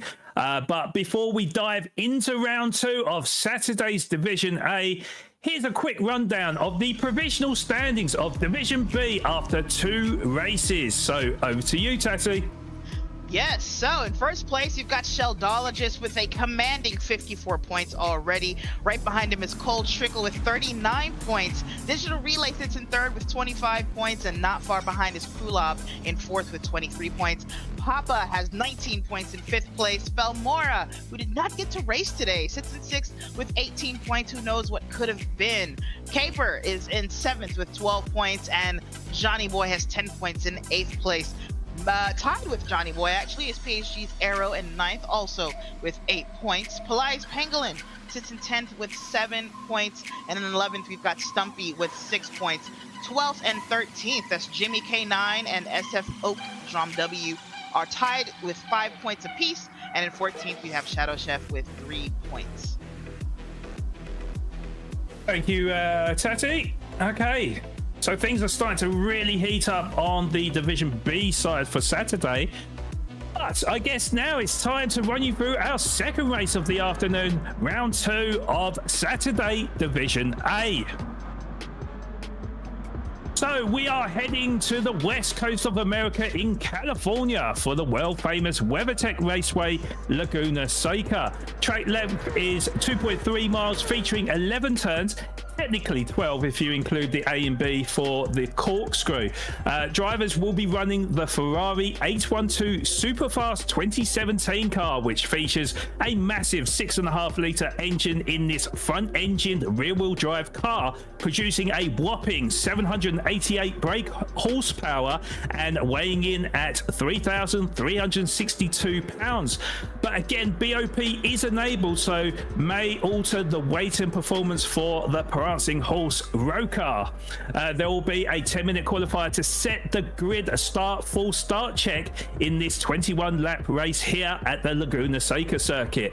Tyre wear is set to ×8 with a fuel consumption rate at ×2, refueling speed at a mere 2 litres a second, with mechanical damage set to heavy.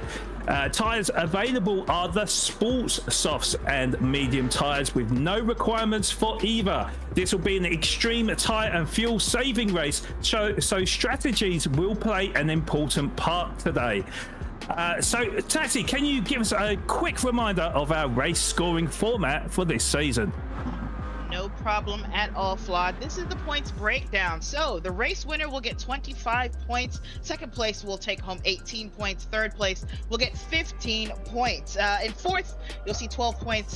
Fifth and 10th, basically it goes down by 2 points on down to 10th place, who gets just a single point. You do get some bonuses if you're in the top 10. If you get the fastest lap, you get 1 point. If you're outside of the top 10, so sorry, no point for you. The top 14 overall division drivers at the end of our 4 rounds will move on to the finals races. Thank you, Tati. Oh, sorry. No, you're fine. I just want TKs to please read our Division A driver lineup. Absolutely. So we got Cotton Ballistics, part of the MMR crew, FAF Bo Bachito, the FAF squad, another FAF driver of Slowpoke Rods, another FAF driver of Wade. Then we have Island Grown, Jorge Sr., part of the PHG crew, Kate Naranjo, aka Oak, part of MMR.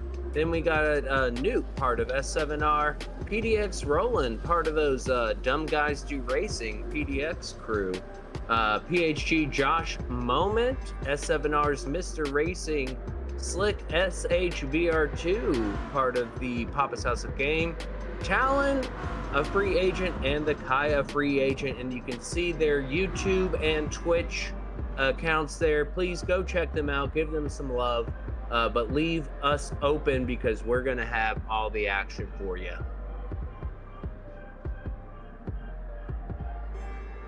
Thank you, TK and Tati. And yeah, you've seen what the drivers have in store for Division A. This is not a road car. This is not a sports car. This is a road car. So with very limited aero to this car, also using sports tires as well around a circuit where it's very narrow, it's very technical. There's sand on either side or even a concrete wall. So what are your thoughts in terms of this combination? I mean, this must be super difficult for the drivers, Tessie.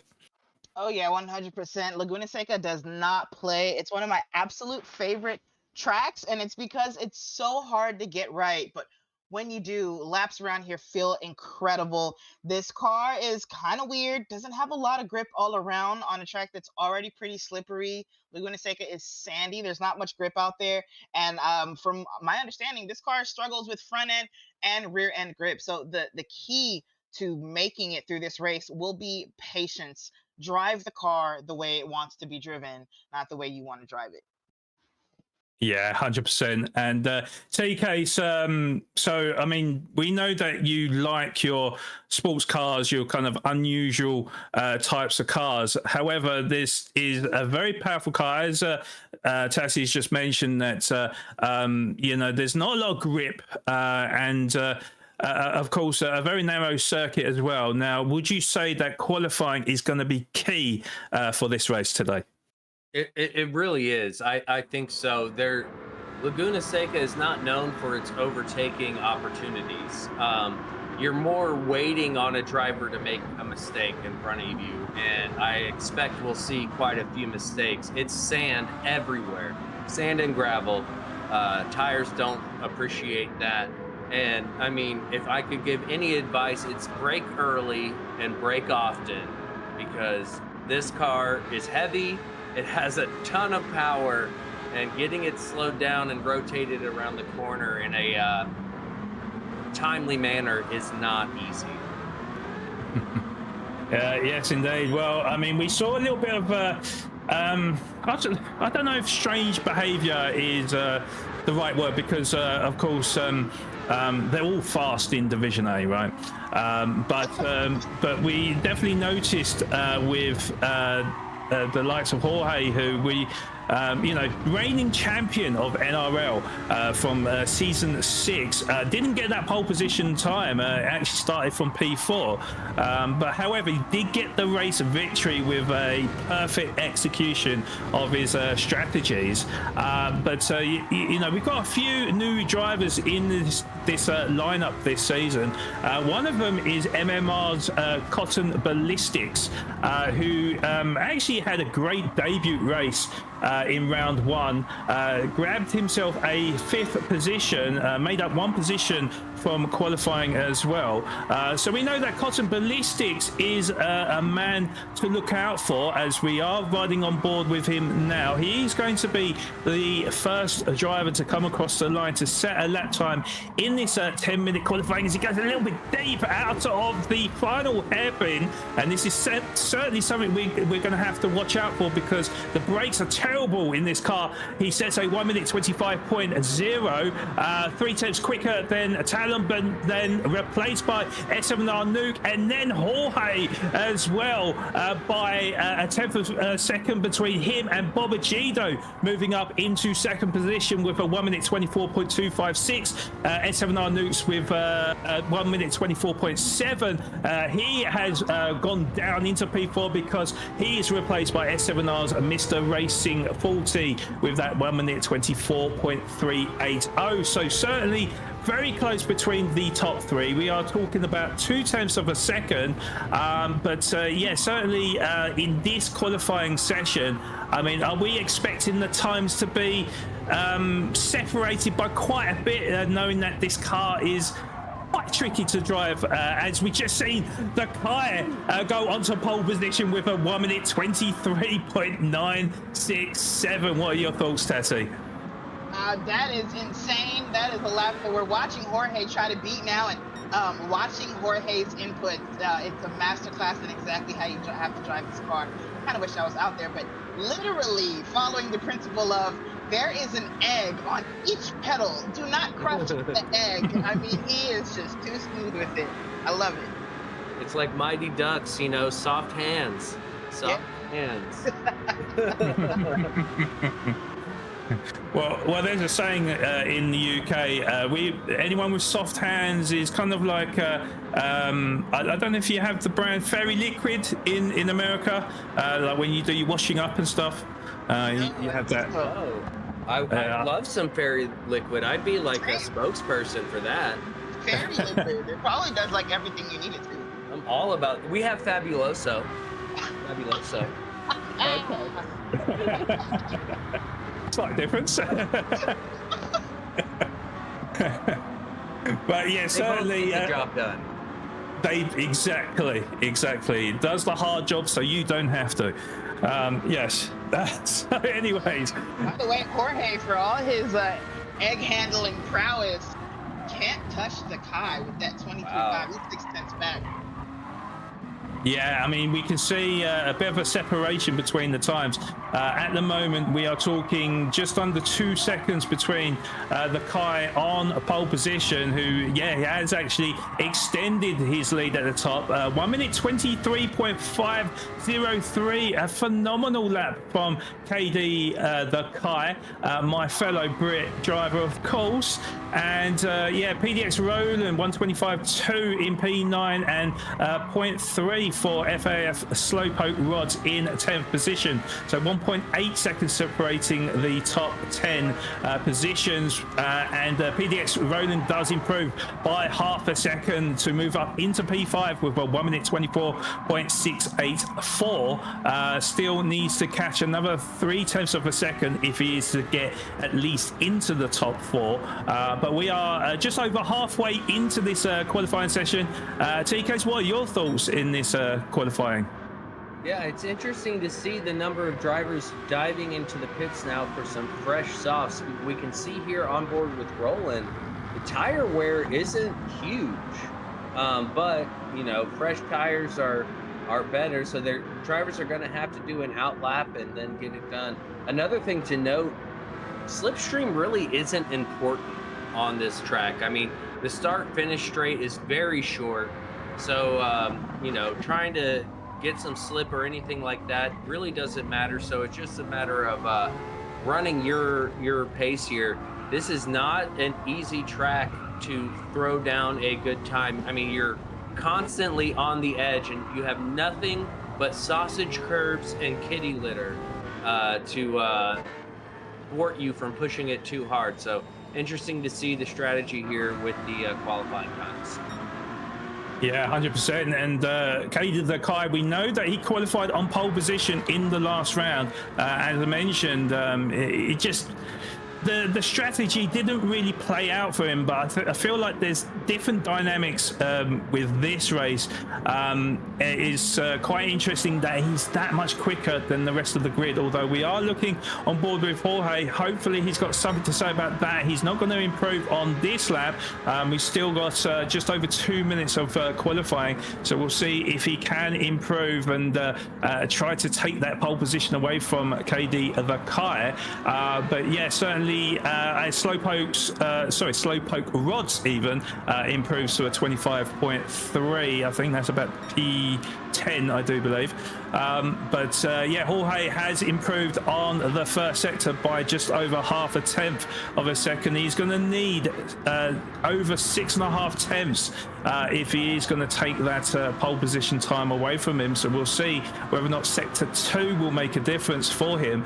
But yeah, different dynamic in this qualifying session because the problem is that a narrow circuit, not the best grip, not many overtaking opportunities. So Jorge will know how important it is to not let the Kai slip through his fingers here as he improves by 0.2 of a second now, but he will need to make another 0.4 of a second in this last sector if he is going to dethrone KD the Kai on pole position, where he comes around the final corner now.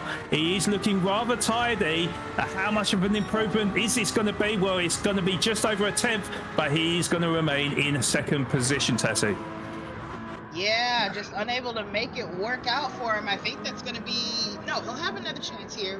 We haven't hit the 10-minute mark, but it does show that it's a struggle to catch the Kai. The Kai's time is insane.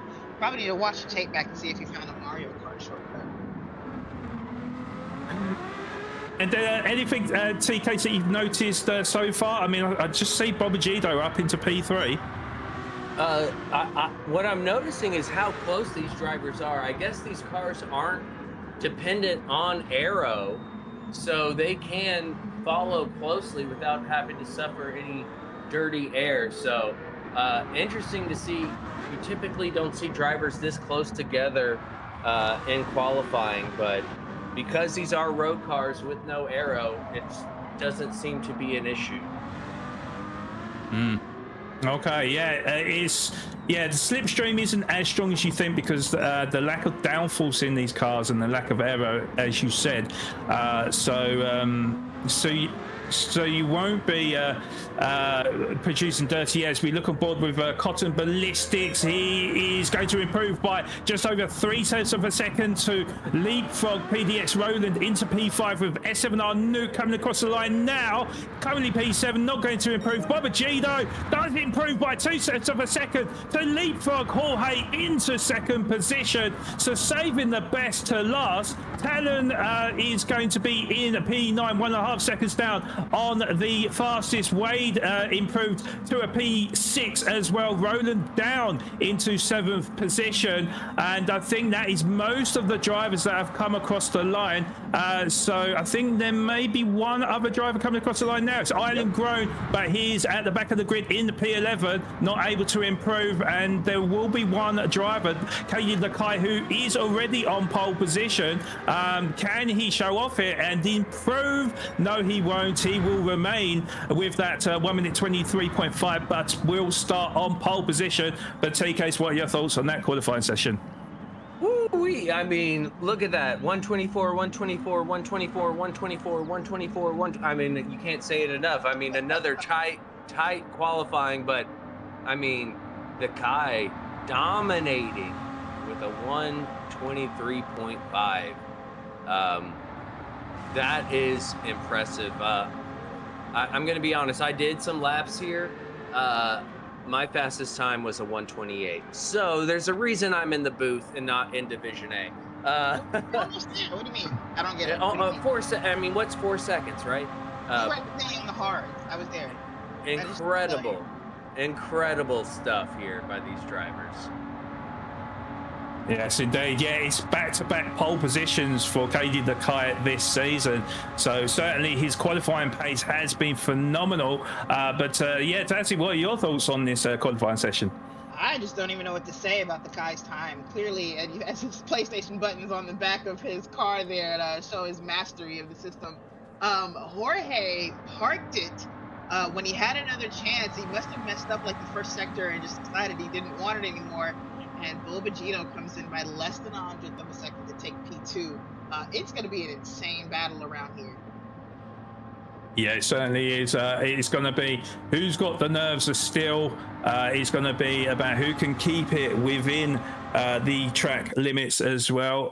It is certainly going to be an interesting race indeed. And strategy can definitely come into play here, as well as maybe saving tires, saving fuel. So quite a lot of different dynamics in this race. So it is not over, to say the least. But just to give you the confirmed qualifying results from round 2 in the Saturday Division A. So it is KD Lakai returning to form once again with that pole position time of a 1 minute 23.503. Half a second up on his nearest rival, FAF Bobagido, but he will be starting alongside KD Lakai on the front row in second position. On row 2, it will be reigning champion of Season 6, Jorge, starting from third position, just 0.008 of a second separating him to Bobagido, but he will be starting from P3. In P4, so it is S7R Mr. Racing with that 1 minute 24.380. On row 3, we've got MMR Cotton Ballistics starting from P5, and starting alongside him will be FAF Wade from 6th position. In P7 on row 4 is going to be the PDX Roland driver. I don't know if he's definitely a VR driver, so I've been told that actually he is. So it's going to be interesting to see how he gets on and how he can stomach that corkscrew.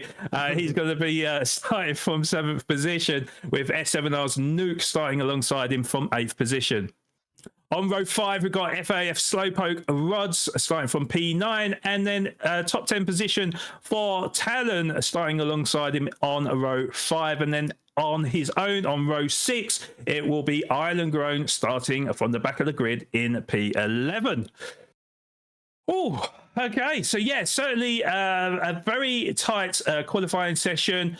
We've just mentioned that strategies could be on play. We've got high tyre wear in this one. So how do you think this is going to fare today, TKs?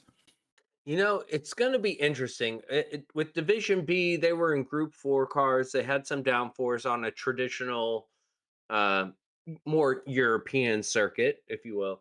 Um, we are in high-powered road cars on sports tires at Laguna Seca, which is a legit racetrack. I mean, all the big guys go there and race, but it's a lot different. So I think we're going to see how skilled these drivers are because it's going to be hard to go wheel to wheel here. There's really only one racing line.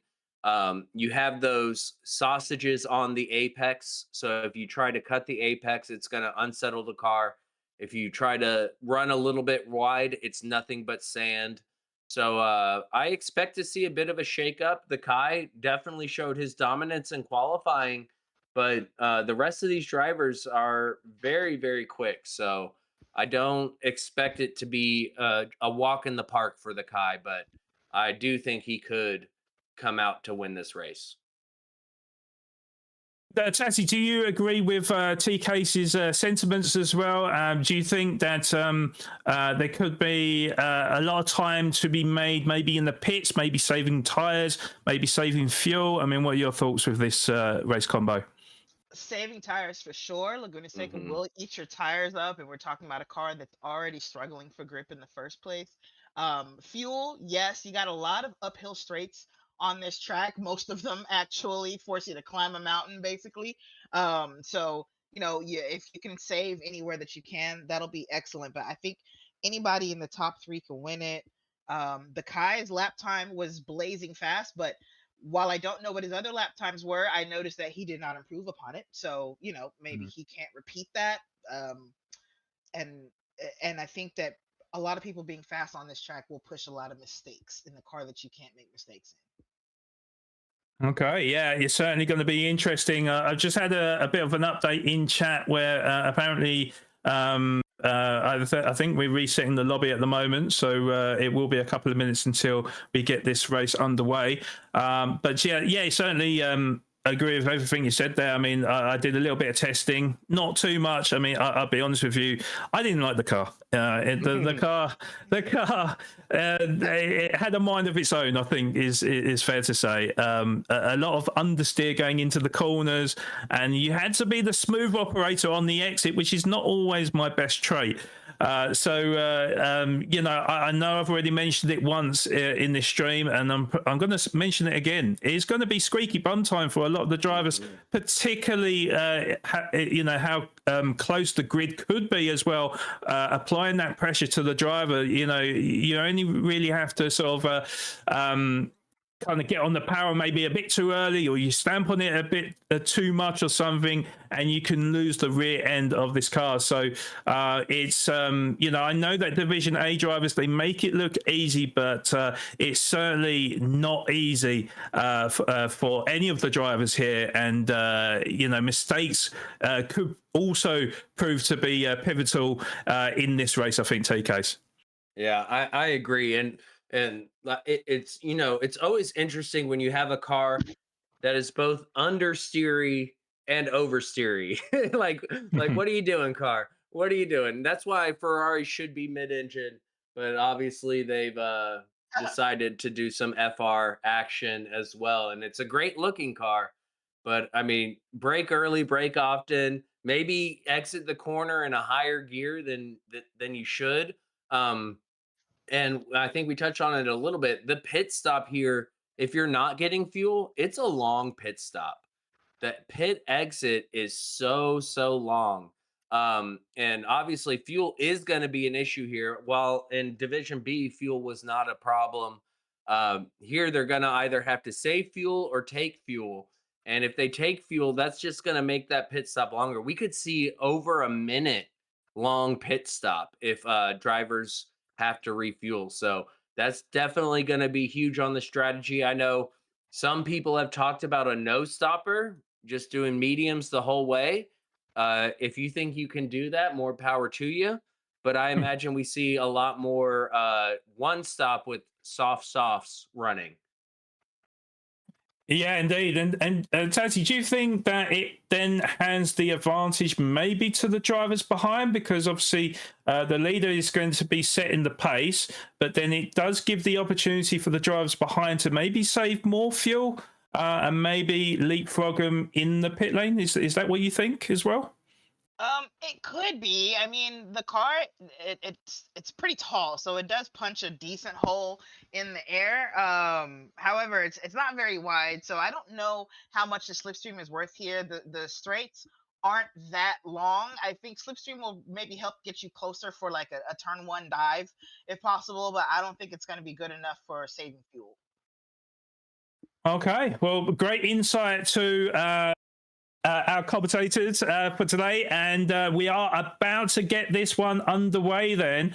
It is round 2 of Saturday Division A, and the drivers are just lining up on the grid now. So we've got KD Lakai and FAF Bobagido who are lining up on the front row, and interestingly Bobagido is going to have the inside line, but we've got 5 red lights. Lights are out and away we go, and it looks like it's a good start from Katie Lakai. Bobagido with not so good start as Jorge did close up to the back of Bobagido, but they're going to be side. In fact, they're going to go 3 wide. Not the best for the car on the outside. I missed actually, but it looks like Jorge is going to hold off FAF Way to hold on to that 3rd position. Kai and Bobagido got a great put away from the start with Cotton Ballistics trying to hold on for FAF. S7R Mr. Racing, who's made up a position and made another position as he moves up into P4 with Cotton Ballistics trying to fend off FAF Wade, holding on to that 5th position and successfully does so. Wade moving down into P6 with S7R Nuke in 7th position, and Talon waiting in the wings from 8th position. Slowpoke's not too far behind as well as Wade sizing up an opportunity on Cotton Ballistics, being very brave on the inside, and he makes it stick up to P5 before we got into the corkscrew as Cotton Ballistics goes a little bit sideways on the exit, allowing S7R Nuke to close up, although he's not going to make a move for the time being. He will try to get as close to Cotton Ballistics as humanly possible as we come to the final corner of lap number 1. Cotton Ballistics looking good in the background as well, trying to close in, but Kai is leading away from Bobagido in P2, but Jorge has closed the gap to Bobagido, but he's going to be showing the outside line. Is Jorge going to be brave? No, he's going to switch to the inside with a late move, and he does it cleanly as well. So side by side, going through the hairpin. It's a fantastic move from Jorge to move up into P2, TKs. Oh my goodness. Talk about, I mean, Division A, y'all. This is Division A. This is what we bring to you. Look at this. Switching under braking into the inside. Jorge able to push through. Very clean overtake. That, I mean, we expect nothing less. We expect nothing less. Also going through, all the drivers are on the soft tires. All drivers are on softs. So we're expecting a one-stopper soft sauce from these drivers. Yes, we are indeed. It does look the case. So it's just about if they can pull away and try to. As I say, try to fuel save, try to save them tyres as long as possible, because they're going to have to run at least 10 laps on the softs and maybe 11 on the final stint, as Bobagido kind of struggled with the rotation of the car there, and now holding off, trying to hold off Mr. Racing as he dives down the inside, but he's gone deep and into the kitty litter, so we're losing out on that 3rd position. And what that is going to do is FAF Wade, who's just made the move on Cotton Ballistics to move up into P5, it means that they're going to start closing into Mr. Racing with the gap just under a second, as S7R Nuke is trying to challenge on the outside as he goes a little bit deep, and that may give the opportunity for Talon, who is side by side with another driver who I can't see, but it looks like Talon has just held off, I think it was Slowpokes, to hold on to P8, and Slowpokes who's going to have to try again from 9th position. But yeah, Tati, this is a rip-roaring and intense start to this Division A race. This is a testament to just how good these drivers are. You know, you guys and so many drivers that we've spoken to have said they're not huge fans of this car, and it's difficult to drive at this track. And you have to imagine most of their practice has been just lapping, no cars around them, and to see them go bumper to bumper, door to door, and keep it together, and mostly on the track, has been amazing these 3 laps so far. Y'all, while we were watching all that action, Jorge Sr. did take the lead. He is ahead of the Kai. Incredible stuff. It's crazy. You can see in the background the amount of dust getting kicked up. These drivers are pushing it to the limits, using all of the track and then some. Incredible. It's only lap 4. Yeah, it is indeed, and yeah, it's a shame we didn't get to see that. But yeah, Jorge doing exactly the same as round 1. You know, you write him off at your peril, because yes, he started from P3, and you would say that Kai would have had the wits about him.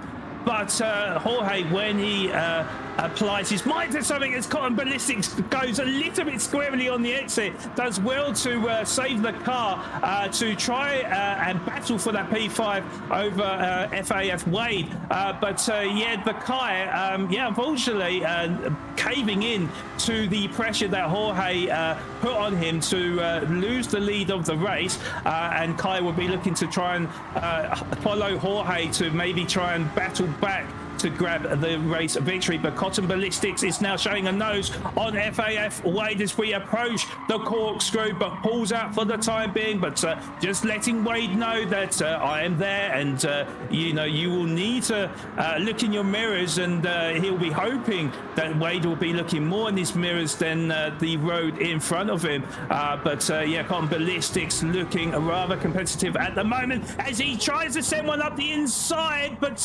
yes, he does make it work, because Wade went massively deep, and the psychological games as we had a car going sideways, but he did manage to save it in the end. Was it PDX Roland? Was that T-Case? It was Roland. I've been on board with Roland for this entire lap, and let me tell you, he's just been sitting back watching, and look at how he takes advantage. You see Slowpoke Rods dipping a toe in the dirt. You see him getting sideways, and Roland just keeps on keeping on, and is able to capitalize on that mistake. Well done. Yeah, so sorry, it was FAF Slowpoke Rods that had the big moment there, and lost out on the position to PDX Roland, who moves up into P9 there. So good going by the PDX driver. But you can see a line astern between 5 cars now. Cotton Ballistics is leading that train ahead of FAF Wade, SM0 Nuke, Talon in P8, and PDX Roland in 9th position. Certainly the intensity is not letting up here, Tati. No, it's not. And watching Cotton Ballistics drive, that is intense. He is really having trouble keeping that rear end together on that car. I feel like every time the camera's on him, you see him having a sketchy moment. But he maybe he thrives in that sort of environment, because he is going fast and got around Wade and has built up a gap here. Yes, indeed. Yeah, he's starting to look like he's got a bit of open track, and this is inviting him to now try to pull away. Like I say again, try not to make mistakes, try to be smooth, try to build up a rhythm, and just try to maybe try and catch up to S7R's Mr. Racing, who is quite a bit up the road from Cotton Ballistics, unfortunately for him. But we've got a long way ahead of us in this 21 lap race. We are only on lap 6, so a lot can happen in the laps between now and the end of the race. But very, very close between the 5 drivers, so we cannot take our eyes off of this battle. Roland could see himself further up the grid in laps to come, but just looking on board with PDX Roland, I didn't know too much about him, if being honest. about him before this race, but he grabbed maybe a disappointing P11 from the first round at Interlagos, just picking up, in fact, just having the 5 points for the pre-qualifying into this league season. So currently he's in 10th position, but we do know that he is wearing a VR headset, and I'm sure it's just a breeze for the VR drivers, but for me, I would be regretting my life choices if I was attempting to drive around a track like Laguna Seca, TKs. Yeah, you say it's a breeze. It's only a breeze if you have multiple fans pointed at you, because let me tell you, as somebody who has VR, it's a sweaty affair. And I am sure I'm sure he's feeling a bit moist right now, Mr. Rowland. This is definitely going to be fun. But yeah, and that corkscrew, I'm sure he is coming out of his seat and feeling all the type of undulation that this track has to give. And while we're talking here, Jorge has gotten himself a 2.5 second gap on the Kai. So Jorge's trying to stretch his legs. He hasn't been able to quite pull away. He keeps dropping back, but overall, he is putting some distance between himself and the Kai. Okay, yeah, I mean, we couldn't expect any less from our reigning champion of the NRL. He'll be looking to get back-to-back championships in season 7, and definitely going about it the right way. Already has a win under his belt in season 7, so trying to make it 2 wins from 2.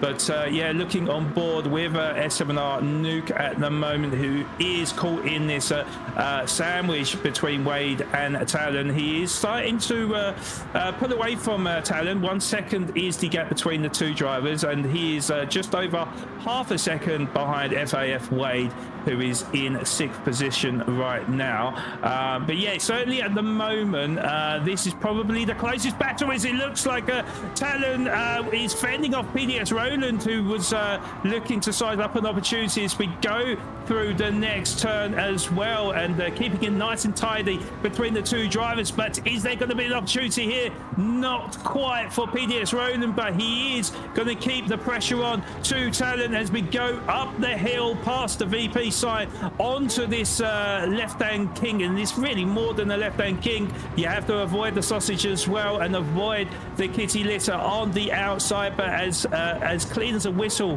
for the two drivers. And PDX Rowland went a little bit deep. He ran into the back of Talon as they approached the corkscrew, and he would have lost valuable time there, as it looks like Slowpokes has now closed into the back of him, Tati. Yeah, that was a big pucker moment, big squeaky bum moment, because it could easily turn into a huge spin, or even just getting stuck in the sand out there. He was lucky to barely keep it on the actual asphalt.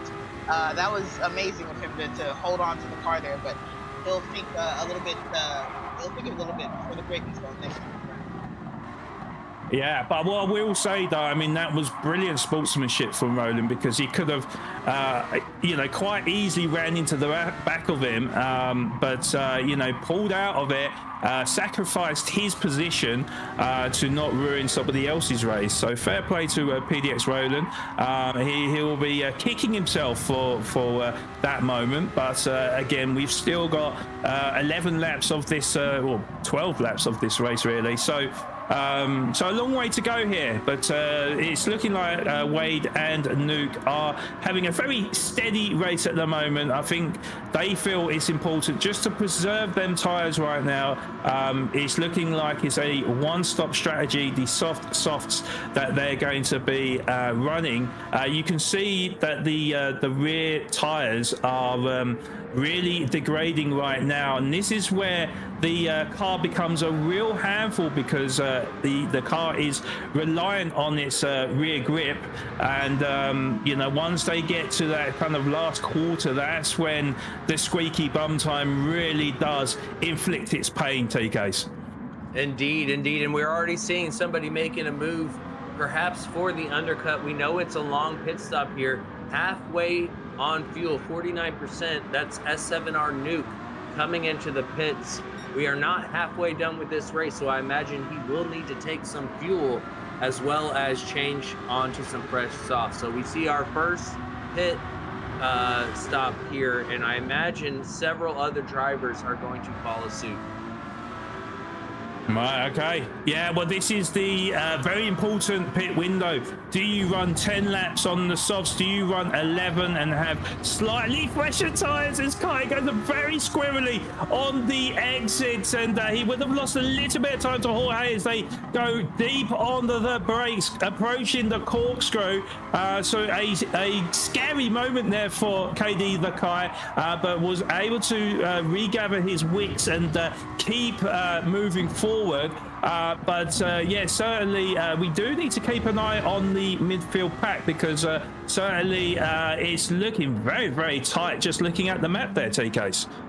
Yeah, it is tight, and we see Jorge and Bobagito now maybe reactionary, maybe part of their strategy. We'll only know if we get to interview them at the end, but both Jorge and Bobagito talent as well. And look how much less fuel Jorge has.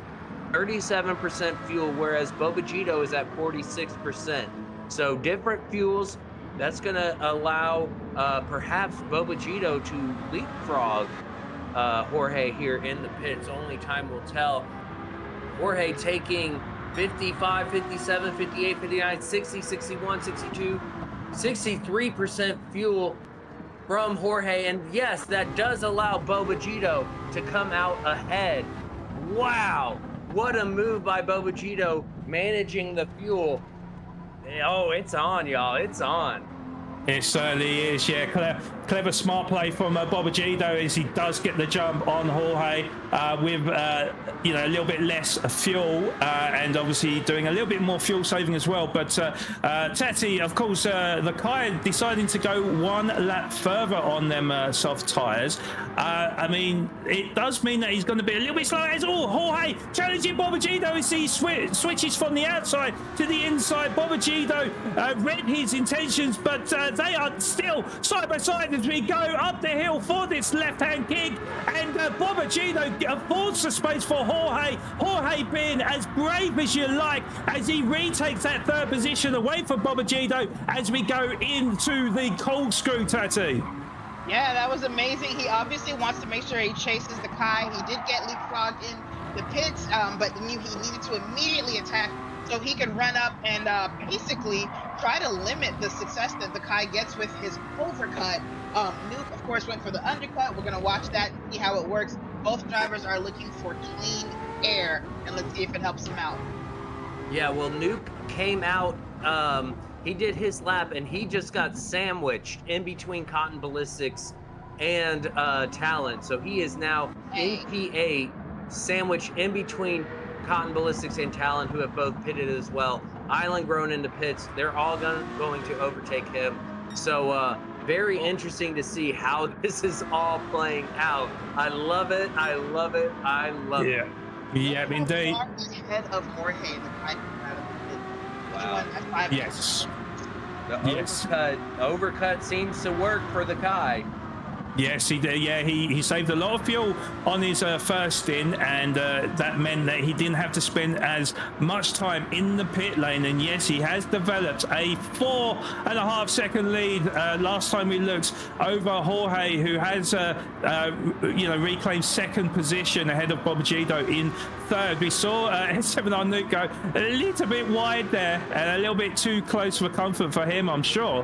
Currently P7, they've been between Cotton Ballistics, Nuke and Talon, they've been neck and neck for large parts of this race, and no change here, to be honest. It looks like this is going to go right to the wire for all three drivers, but certainly between the Kai and Jorge, that is where well, Jorge, he's going to be pushing. It does look like he probably put in a little bit more fuel as Cotton Ballistics goes a little bit squirrely on the exits. He caught a tyre on the dirt and the dirty tyres as well as he struggled to get traction out of the final corner of lap number 13. S7R Nuke firmly in the hunt to try and take that 6th position away from him. Yeah, certainly we need to know the developments of the race leaders. So TKs, how are they getting on at the moment?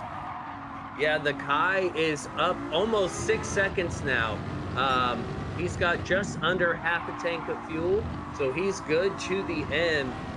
He's planned this out incredibly. You can tell the practice he put in is paying off. I mean, we know Jorge is fast, but we're on lap 13 of 21. I just don't see Jorge closing a almost 6-second gap in that amount of time. Yeah, and we know that we know how tricky this car is. We know that it only takes one mistake to cost it all. But so far, KD Lakai, his race plan is has been a true masterclass from him so far.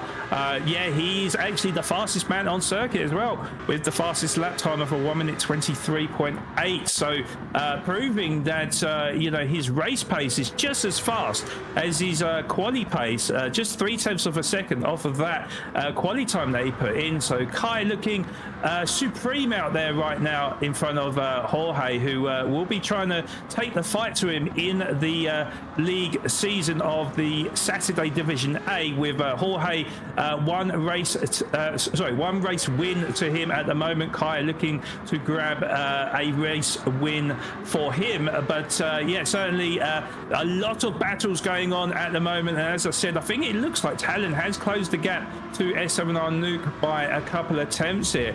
It's certainly looking very close between 4 drivers right now, Tessie. Yeah, it is. I mean, honestly, we haven't seen a lot of positional changes outside of like the pit stop shuffle there.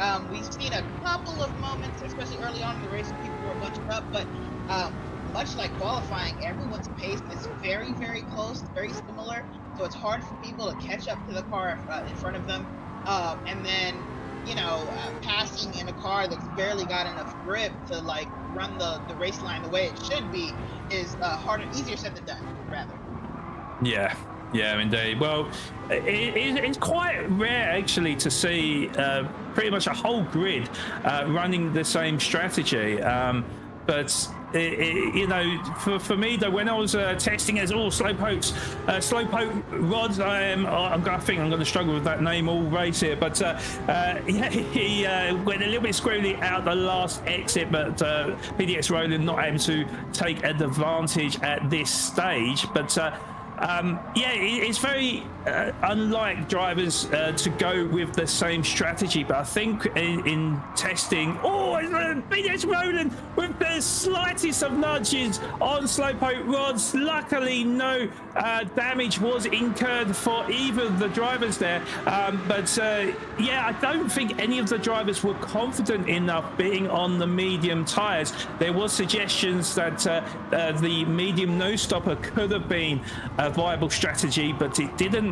It just seemed like the drivers didn't want to take that risk. But yeah, Talon is starting to close in and home in on S7R Nuke, looking to provide that pressure on Nuke, who I would imagine will be firmly looking in the mirrors right now. But yeah, certainly the strategies have been almost identical. I mean, we were seeing in the pit lane that there was literally like 4 liters separating a lot of the drivers, so which is, you know, can be quite a bit of time as well with a very slow refuel rate. So that would have been like a couple of seconds, but still very, very tight in terms of the strategies. And you can see with the racing, super tight in the midfield section, Tessie. Yeah, like I said, they're having Oh, Roland. here comes the moment from Roland making a move on Slowpoke Rods into turn 1 and 2. They'll have the inside coming out of 2, but Slowpoke Rods will have the inside for 3 and a better run. And he ends up keeping it, but then he goes wide into 3. And here comes Roland with an opportunity into the next corner. He should be able to make this happen here. I'm going to let him take over because it's not done. Yeah, like they were trying to attempt the old switcheroo there from Slowpoke Rods. Didn't quite make it work, but actually there was a little bit of contact between the two drivers, and that sent Slowpoke Rods wide, and Roland taking advantage. And you can see with the replay there, you know, Slowpoke tried to perform the old switcheroo to cut back on PDX Roland. Didn't quite work out for him, so they are how they are. P9 for Roland and P10 for Slowpoke Rods, but you can see how tight this is, and how feisty the drivers are, particularly in a car that you really need to be careful in, TKs. Yeah, I'm super impressed that if you guys have GT7, oh no, it's Slowpoke Rods, and that's what I'm talking about. Right there, you get on the gas. He was exiting that hairpin in 3rd gear. That's usually a 1st gear exit. Look at this. He drops down to 1st to help rotate the car, shifts up to 2nd, up to 3rd, and there he goes, up to 4th even to save the car. That just shows you how much power to the rear wheels these cars have, and good on him for keeping it pointed in the right direction. Unfortunately, that will lead to damage, but to what you were saying, Vlad, very impressed with these drivers' racecraft. This is not an easy car to go wheel to wheel in, and we've seen it multiple times. So, I mean, that just shows you what Division A NRL has to show for you. Yeah, 100%. Wheel to wheel again, Nuke on the outside into the corkscrew. Can he get it slowed down? He gets it slowed down. Nuke ahead of Talon. What a move! You don't see moves like that into the corkscrew, do you, Claude? No, you don't, but I think Nuke may have just had the nose in front of Talon anyways, so he was defending ahead of Talon. You would have thought that Talon may have made the move on Nuke, because Nuke went massively deep into the corkscrew, but again, you could see evidence of the sportsmanship between the two drivers, and the sheer class and skill of these Division A drivers. But the action is certainly not letting up, it has to be said, because the gap between FAF Wade and Cotton Ballistics is beneath a second, nearer to half a second, in fact. And we are on lap 18 of 21 now. You can see with the tyre degradation that the tyres are starting to wear down, and this is where you may see more mistakes from the drivers as the intensity does ramp up, and the tyres do lose grip as well. So we could see quite a bit of action in the last 3 laps of this race, I think, Tati. Oh, a ton of action. You're right. Those tires are starting to wear out. I think that's what caught Nuke a little bit deep into the corkscrew, just like Cotton almost went there. Well done to get it woed up and not mess weight up. I love seeing Nuke. Like it's either like it can be very rewarding or it can be disastrous, and I just love the bravery it takes to try. Indeed, and they are as close as they can be. It's Cotton Ballistics tried to send one up around the outside. It wasn't going to work for him as he went very, very skittish on the final exit of lap number 18, sorry, onto 19. So Wade pulls a sigh of relief at the moment, but Cotton Ballistics is going to come fighting back. It does look like that he's been right behind Wade for many a lap, and now the time is to strike for him to claim that 5th position away from FAF Wade, who he just will not leave him alone. But then the same could be said. In fact, Talon has made the move on S7R Nuke to move up into 7th position. We did actually miss out on that. I don't know if we can get a replay or not, but I think we just missed out on that one, unfortunately. So yeah, Talon moving up to the top 7, but PDX Roland is still firmly behind as well. So don't rule him out, because he is looking competitive just behind S7R Nuke for P9. So we'll see what happens in the remaining 2.5 laps. And certainly we've got 2 big battles going on at the moment. But TK, tell us about these battles, please.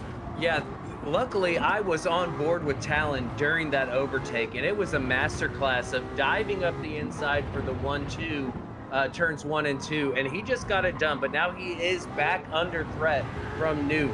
Nuke is applying the pressure, and then of course we have on board with Cotton Ballistics trying to apply the pressure to Wade. So it's all over the place. You can see a 3-way battle as Nuke gets a better exit out of the final corner and is able to take the position back even before the braking zone. And oh my goodness, look at that, Roland late on the brake, sending it. But is it too late? Is Talon able to get the car started? Oh no, he loses traction, and Roland now moving up. That loses Talon 2 positions in one straight. Oh my goodness, what racing we've seen. So clean.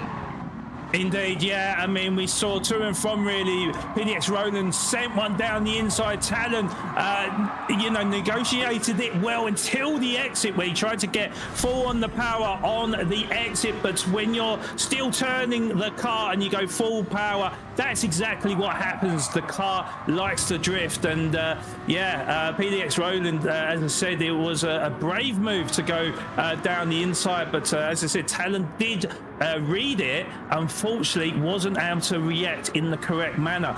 But we still got a battle going on for P5 at the moment. FAF Wade is holding off MMR Cotton Ballistics for the time being as we come through the last turn of lap number 20. Oh, you don't want to be catching that sausage there, but luckily Cotton Ballistics able to keep full traction on the final turn as we start the final lap of this Division A Round 2 Saturday race. Oh, they get very close, nearly contact in the braking zone for turn number 2, but they are as close as you like, trying to duke it out for that 5th position. SMR Nuke is still currently in front of PDX Roland, holding on to that 7th position, but very, very close between the 2 drivers. But we will stay on board with this battle for P5 as FAF Wade, you can see how defensive he is as he pulled to the inside, and Cotton Ballistics just took his own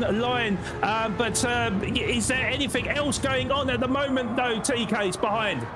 Yes, there is indeed. Let me get the right camera here. We are battling for P7 with Roland.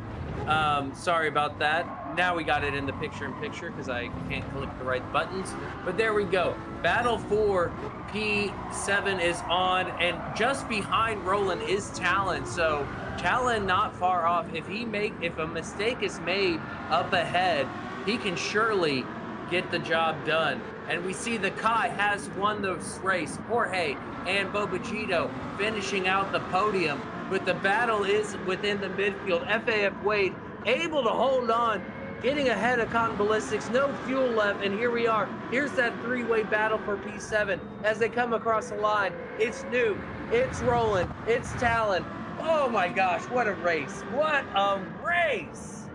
Yeah, indeed. The Slowpoke Rods is going to finish in 10th, and Island Grown rounding up the grid in P11. Yeah, the Kai getting his first victory of the season ahead of Jorge, who will have to settle for that 2nd position, with Bobagito coming home in 3rd position, and Mr. Racing in P4. But yes, what an absolutely enthralling race we've just seen. Tati, would love to know your thoughts, please. I mean, that was brilliant. The finish was brilliant, and as expected, so many tight battles from the front of the race, and then of course the mid pack was insane. We saw Cotton Ballistics desperate to get that P5 from most of the race, and that's kind of what we expected. Great battles again. Yeah, indeed. And it's going to be very interesting to get the thoughts of our podium drivers. That is for sure. And we do apologize. We did miss out on the Kai grabbing that race victory, but I mean, there was so many battles going on behind that. I mean, what do you do, right? Yeah, no, huge congratulations going to KD the Kai with the fastest lap as well, so he'll get that bonus point. And you know, just formidable throughout this race, finishing 7.3 seconds ahead of Jorge. And I'm not used to saying that. That is for sure. So he'll have to settle for that second position. But FAF Bobagido, I'm sure, will be happy with that last step on the podium to finish in third position, with S7R's Mr. Racing coming home in P4, ahead of FAF Wade, who just about held off Cotton Ballistics at the line to finish in P5, with MMR Cotton Ballistics for that P6. Then in P7, yet again, another very close and tight race between S7R's Nuke for P7 and PDX Roland for that 8th position. And then in ninth position was Talon, who was embroiled in that battle for P7, but in the end faded away and finished in ninth position ahead of FAF Slowpoke Rods, who had that big moment at the hairpin, couldn't recover, and finishes in a top 10 position, with Island Grown finishing outside of the points in 11th, about 13 seconds behind. But yeah, it's been an absolute enthralling race. But TKs, apparently we've got a dono in chat. Can you read that out, please? Yes, from one of our racers, Roland. Y'all who are more educated than me, tell me what UYU means. But he donated 400 UYUs. Had the worst nightmare for a PSVR2 player. Oh, he had a disconnect at the start, and as somebody who does play with the PSVR2, it can be very off-putting when a malfunction happens. But Roland, you still provided an amazing race, and that is Uruguayan pesos. So thank you for the 400 Uruguayan pesos, Roland. We love having you here. GG's, my friend. Yeah, thank you very much. And it does look like we've got all three drivers in the interview booth. Sorry, two drivers in the interview booth.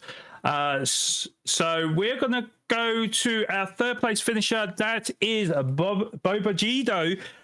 Bobagido, if you can hear me, congratulations to you for that third position. It was a very intense race from where we were sitting. Tell us how you're feeling about your race today.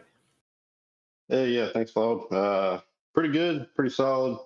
Thought I'd save a little fuel, try to move up the order there. It's good strategy, get in front of Jorge. That lasted like 2 turns, and then he got right back around me. So, but no, just solid race, staying up front, feeling pretty good. Yeah, so just one other question. I just wanted to say, like, was you surprised that all the drivers were on the soft tires today, or was it when you was doing the testing beforehand that there was only ever going to be one strategy for the race? I thought there'd be some people try the mediums, no stop. I ran a couple laps on mediums, and I was like, no, thank you. I'll just do the softs and pit. So, yeah, I didn't know how everybody else was going to do, but. No, fair play. I mean, it seemed like it worked out to perfection for you. So you must be very happy with third position. So congratulations to you. I'll hand you over to Tati. I'm sure you've got a question for Bobagido. Yeah, I mean, well, one, I'm very excited to be able to say Bobagido again. It's been a while. Congratulations on P3. Outside of the very beginning of the race there, you seem to have kind of a quiet race. You came out of the pits, got passed by Jorge actually very quickly. Were you going to try to defend that at all? I mean, I can't tell if you were looking to go ahead and fight him or if you were just going to let him through. Yeah, he got around me pretty quick. I think the second turn after the pits, so like turn 3 or whatever that is. I just drove deep. I was looking in my mirror, and he was right there, and I missed my braking point, and off he went. So I don't know. I saw he took a little bit less fuel than maybe maybe he was used to running because he ran a good bit of fuel the first stint there. So I thought maybe he was going to have to fuel save a little bit. I was going to see how long I could keep him behind me, but yeah, it lasted 2 turns. So, or 1 turn. He got around me the second turn.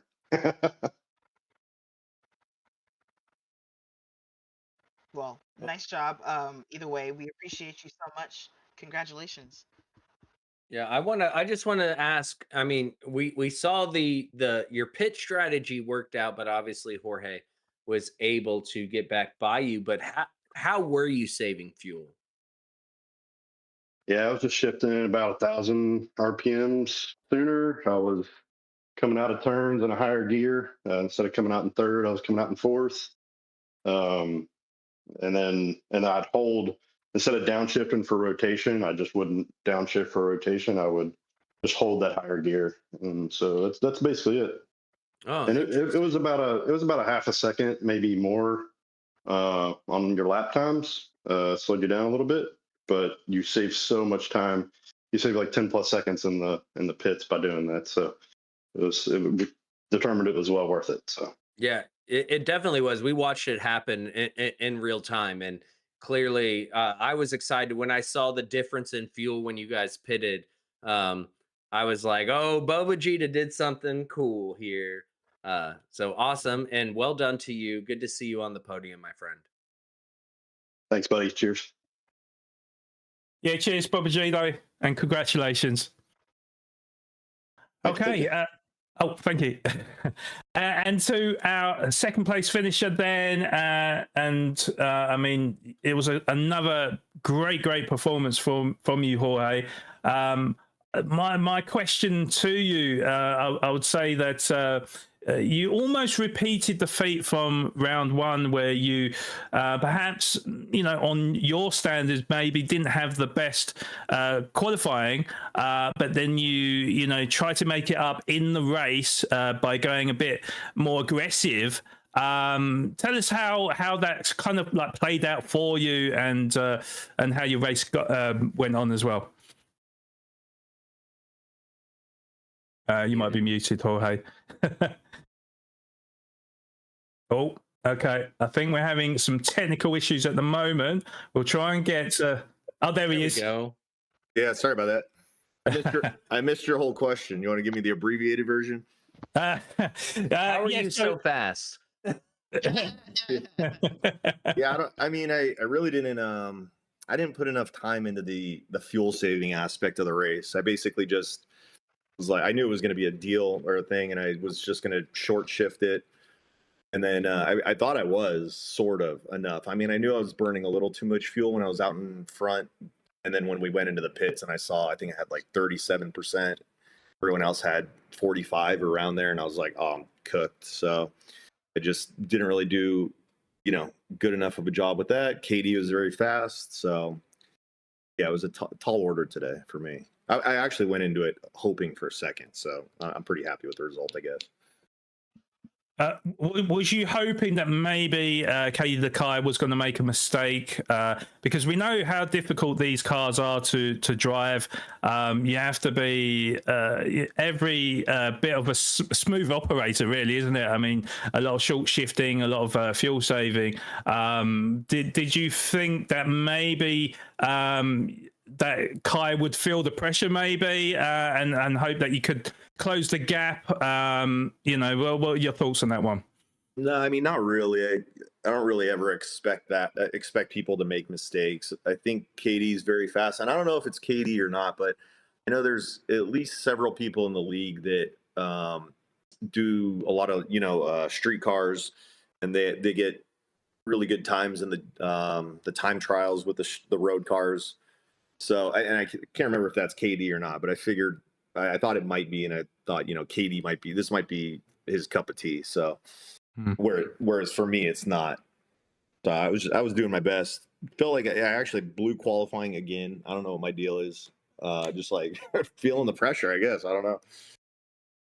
Well, I mean, we always say that, race pace is the most important thing, isn't it? I mean, qualifying is only half the battle, isn't it? So, and you've definitely proved it in the 2 races we've had this season that you're race pace is supreme. However, I think it was just a case of maybe getting caught out with the fuel, and obviously very, very tricky knowing that you have to worry about the tyres and the fuel. But massive congratulations to you for that second position. Tati, have you got any thoughts or questions to our second place finisher? Yeah, sure. I mean, you kind of answered what my question was going to be, which was, do you feel like you kind of lost this race in the pits? And it sounds like, yes, you agree that, your lack of fuel saving probably lost it for you. But let's say, all things were equal. You figured out the fuel thing. You had the same amount coming out of the pits as the Kai. Do you still feel like you would have won that race, or was the overcut maybe just that powerful with him no longer having you in front of him? Yeah, probably not. I think the Kai's faster. I mean, I was able to get it down to like a 23.4 in practice. I don't know. I just couldn't get it going today. I didn't break into the 23s in qualifying or in the race, and KD obviously did. So yeah, the pace wasn't there for me, and I think KD took much less fuel. I think I fueled up to 63%. I think KD only fueled up to 55. So KD was doing more fuel saving than me on that second half of the race, and I was gaining very, very slightly. So I'm using, more power, more of the car's power, and I would think I was gaining a tenth a lap or a couple tenths a lap. So I really wasn't reeling him in at all. So yeah, I think KD just had the pace today. Heard, got it. Well, it's still your pace still got you second place, and I know you'd love to two-peat the championship here. But it sounds like you have a challenge on your hands, and I, for one, I'm very excited to see it. Yeah, it's gonna be tough. Yeah, well done to you, Jorge. I mean, you said it's not kind of your combo, but damage limitations. Best scenario really. If you're not going to get the race victory, then get that second position, and you did that today. So congratulations to you, and look forward to seeing how you get on next week, which we'll find out the race combo very shortly. Yeah, cool. Thanks everyone. Appreciate it. Have a nice weekend. You too, Jorge. Take care. Cheers, mate. Bye-bye. Well done by everyone. And I want to point out real quick. So Jorge won last week with the Kai in P2, the Kai with the fastest lap, and a driver who wasn't here this week due to some personal reasons, Kay Naranjo, aka Oak, was in P3. So we were missing one of the top dogs, Bobagito, able to make the podium there. So I think we are on for something really special for Division A between Jorge, the Kai, Oak, and Bobagito. And speaking of Bobagito, I want to say a big thank you for the $20 super chat. Great job, everyone, and happy Easter. Thank you so much, Bobagito. You did an excellent job today. Yeah, I think we was missing 3 drivers today. One of them, as you mentioned, MMR Oak or Kane Naranjo or Naranjo. But yeah, I'm just thinking off the top of my head. I can't remember who the other 2 are. Josh Moment was one of them. And Slick. There we go. Okay, so missed opportunities for them 3 drivers because we know at this stage it's vital to pick up points, but they'll be hoping for maybe better combinations and their availabilities to be there for round 3 and round 4. So we'll have to see how that works out for them, but certainly we will see changes in the league tables. So yeah, on that note, we are going to go for another quick break. So when we do come back, we will have the provisional standings from Saturday Division A after 2 races, and then we will reveal what's in store for our Saturday drivers in round 3 of the NRL Season 7 coming up next week. So back in a moment.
Hi, I'm Mark Goldstein, and welcome to Hankies.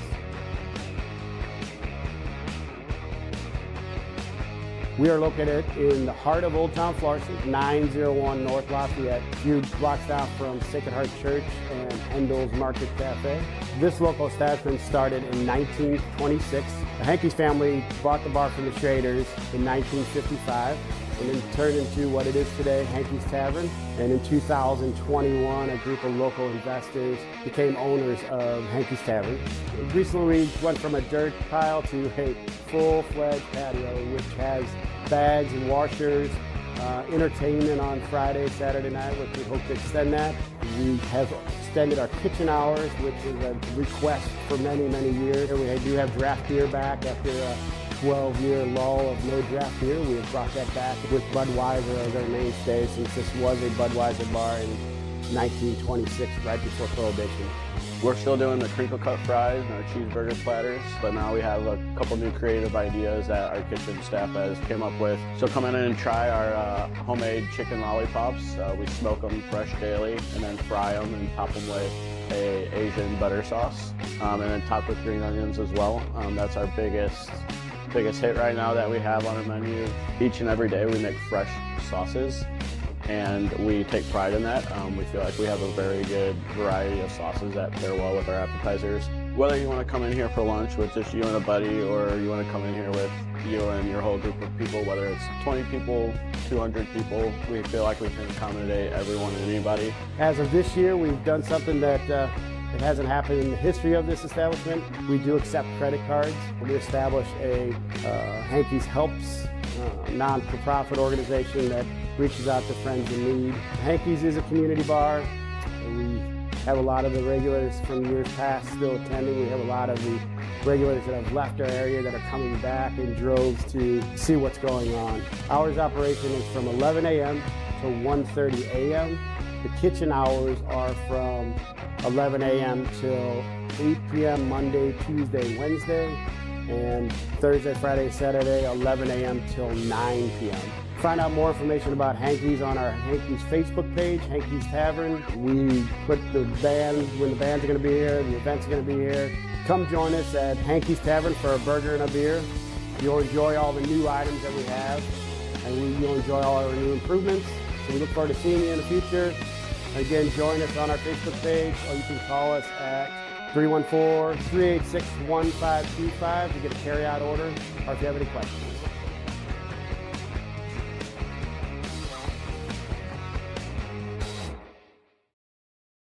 Witness a lakefront transformation right here in the Point. And you may not believe it, but just last year, this home was down to the bed.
Welcome back, and before we get into all the details, a quick thank you to our amazing sponsors of the NRL Season 7.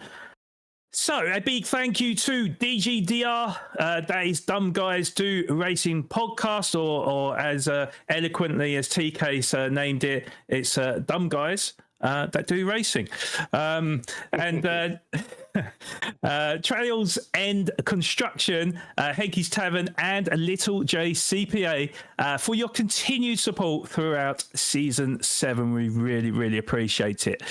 But it is now time to take a look at our driver standings after 2 races in Saturday Division A. So, T-Case, can you read us through the standings, please? Yeah, let's take a look at this. The Kai coming off a fresh victory, 50 points. In P1, 2 points ahead of Jorge Sr., currently sitting P2. Then we have FAF Bobagito moving up in the order with his podium finish today with 32 points. Cotton Ballistics, 23 points. And P5, who was not able to race today, we have K Naranjo, aka Oak, in P5 with 20 points. Then we have S7R's Mr. Racing in P6 with 19 points. Then we have FAF Wade in P7 with 15 points. Talon in P8 with 13 points. Another driver unable to make it today is PHG's Josh Moment with 13 points.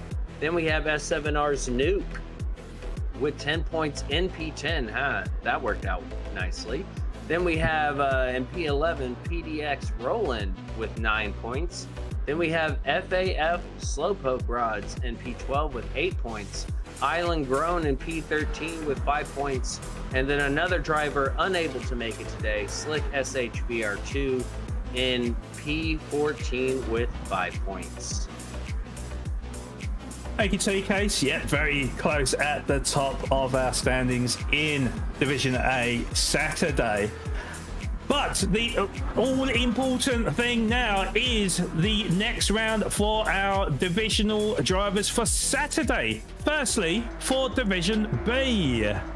Oh, and I see where we are. We are at the Grand Valley Highway 1 circuit for the 3rd round of Division B Saturday. So we are, well, the drivers are going to be treated to the Ford GT race car, the 2018 Group 3 car, I do believe, where we're going to have a 10-minute qualifier ahead of a 16-lap race here at the Grand Valley Highway 1 circuit. There will be a grid start with full start check enabled. The car has a balance of power on, of course, with brake balance to be tweaked. And the tyre wear is going to be ×4 with a fuel consumption rate at ×3. The refueling speed is 3 litres a second, and the damage is set to heavy. The tyres available for the drivers will be the racing softs and the racing mediums, but none are required. So Tati, what are your thoughts on this race combo and circuit? As usual, it's a great one. I mean, Grand Valley is a very long circuit, and there's a lot of areas where you can really use the straight line speed of such a slick car like the Ford GT, which is such a cool race car. I think people are really going to enjoy this one. Open strategy, of course, around here is going to be incredible. And also your thoughts, T-Case? You know, I'm just happy to see that this layout is in the proper direction. We know McNaughty is a menacing combo designer, so to see this going in the right direction, I'm happy to see. Love this layout. I've had the privilege of being able to drive here in real life, and even in that rental Toyota Corolla, I had a great time. So I think these drivers are going to have a blast in this Ford GT. And we should expect some excellent racing. Indeed, yeah. McNulty, the evil genius in play, as we know him as. But that is the race for Division B Saturday. But what have we got in store for Division A? Oh, okay. And we are at the Green Hell. I called it, didn't I? Yes. Division A Saturday round 3. The drivers will be treated to the Green Hell, the Nordschleifer variant in the Super Formula 2023 car. I don't think I've ever seen this combination before. It's gonna be a 15-minute qualifier ahead of a 6-lap race here at the Nordschleifer.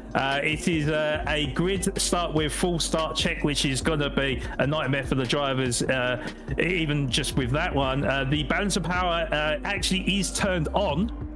It says off, but it is actually turned on with just the brake balance to be tweaked, and the tyre wear is set to ×4, and the rate, and the fuel consumption rate at ×3 with 3 litres a second for the refueling speed, and the mechanical damage is set to heavy, and of course you can see that the weather is going to play havoc for the drivers as well. With a combination of SO1 random conditions and RO6 and RO7 rain at the end of the race, so you've got to fear for the drivers here, I think, Tati. 100%. This is diabolical. Like Niki Lauda, RIP, is spinning right now. Okay, this is gonna be great. Division A. I'm sorry, Nuke in the chat just said he just threw up in his mouth a little bit. There will be more. Make space. Just one thing to add as well. So all tires, all racing tires are available for the drivers, and of course none are mandatory as well. But TK, so what are your thoughts on this? Well, I've never done more than 2 laps here in a race in my life, so 6 laps is insane. This is bringing back the early days of NRL. I believe it was season 1 finals in the rain at the Nürburgring GP circuit in this car. We're only on round 3, y'all. McNaughty's a sick man. This is something else. I will watch practice. I will not be participating in practice this week on this one because I want nothing to do with this, but this is going to be great because we're going to see the best of the best. They just showed us what they can do in a crazy road car with so much power and no brake. Now we're going to see them in a high downforce, super formula, racing tires, and weather. So, I mean, if you want to become a better driver, y'all, get in the NRL. It will make you better regardless, because you're going to get thrown combos you've never seen before, and you're going to be with drivers who are so fast that you are only going to get better. So I love seeing this type of stuff.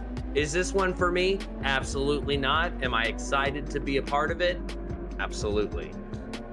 Yeah, I couldn't agree with you more there, TKs. And what you're saying is basically expect chaos at this location for round 3 of Saturday Division A. Good luck to all the drivers. That is all I'm going to say. We hope, and we do a great job of cursing them normally, but I think they're going to need all the luck they can get. Yeah, don't miss out on what's to follow, because of course these round 3 races will be next week, starting off on the 10th of April at 8:30 p.m. Eastern time. That'll be the Friday division with the hosts of is it Toon, Slow-Mo and Leo this week? It's Toon, Slow-Mo and Hovercraft, so can't wait for that one for their round 3 races. And of course us on the Saturday team, myself, TKs and Tassie will be joined with you for Saturday the 11th of April at 1 p.m. Eastern time or 6 p.m. UK time if you're from the UK. Can't wait for that one, that is for sure. Wow. Okay. Yeah. Well, I am literally gobsmacked, I have to say. But yeah, need to get your final thoughts from what we've seen today in round 2 between Division B and Division A, of course. So Tati, how exciting even was the races for you today? And I've got to ask as well, who is your driver of the day? I mean, the races were incredible. Obviously, I mean, it's super exciting, both of them. It probably gets a little bit old to hear us say it, but if it's the truth, it's the truth. As far as my driver of the day, I kind of forgot to even think about that. Ooh, The tricky one, I know. it is a very, very tricky one. I'm gonna say I'm gonna say the Kai, just Yeah. because I wasn't really sure about him after quali, but he showed that he had not just the speed but also the strategy, the winning strategy for the Division A race. Okay, that's fair. And TK, so have you got the same kind of feeling as well? And what are your thoughts about today's races? Well, I mean, it was great. It was really cool to see the Kai. I mean, obviously Jorge won round one, but the Kai came back with a vengeance. But honestly, I'm most impressed, and I promise you guys, no bias. It has nothing to do with my affiliation with PHG. Just take that. But Papa P10 in round one, coming out on the podium in round two. I mean, come on. Let's go Yeah. PHG, the proprietor showing up big. So I'm gonna say Papa. It's a big deal. Yeah, no, good call. Good call. Well, I think it's probably obvious to everyone, being a fellow Brit, I've got to give it to Kai, just because, Jorge, he said that it wasn't really his race combo, but beating Jorge at any race is no easy feat. And Kai, he set the fastest time in qualifying.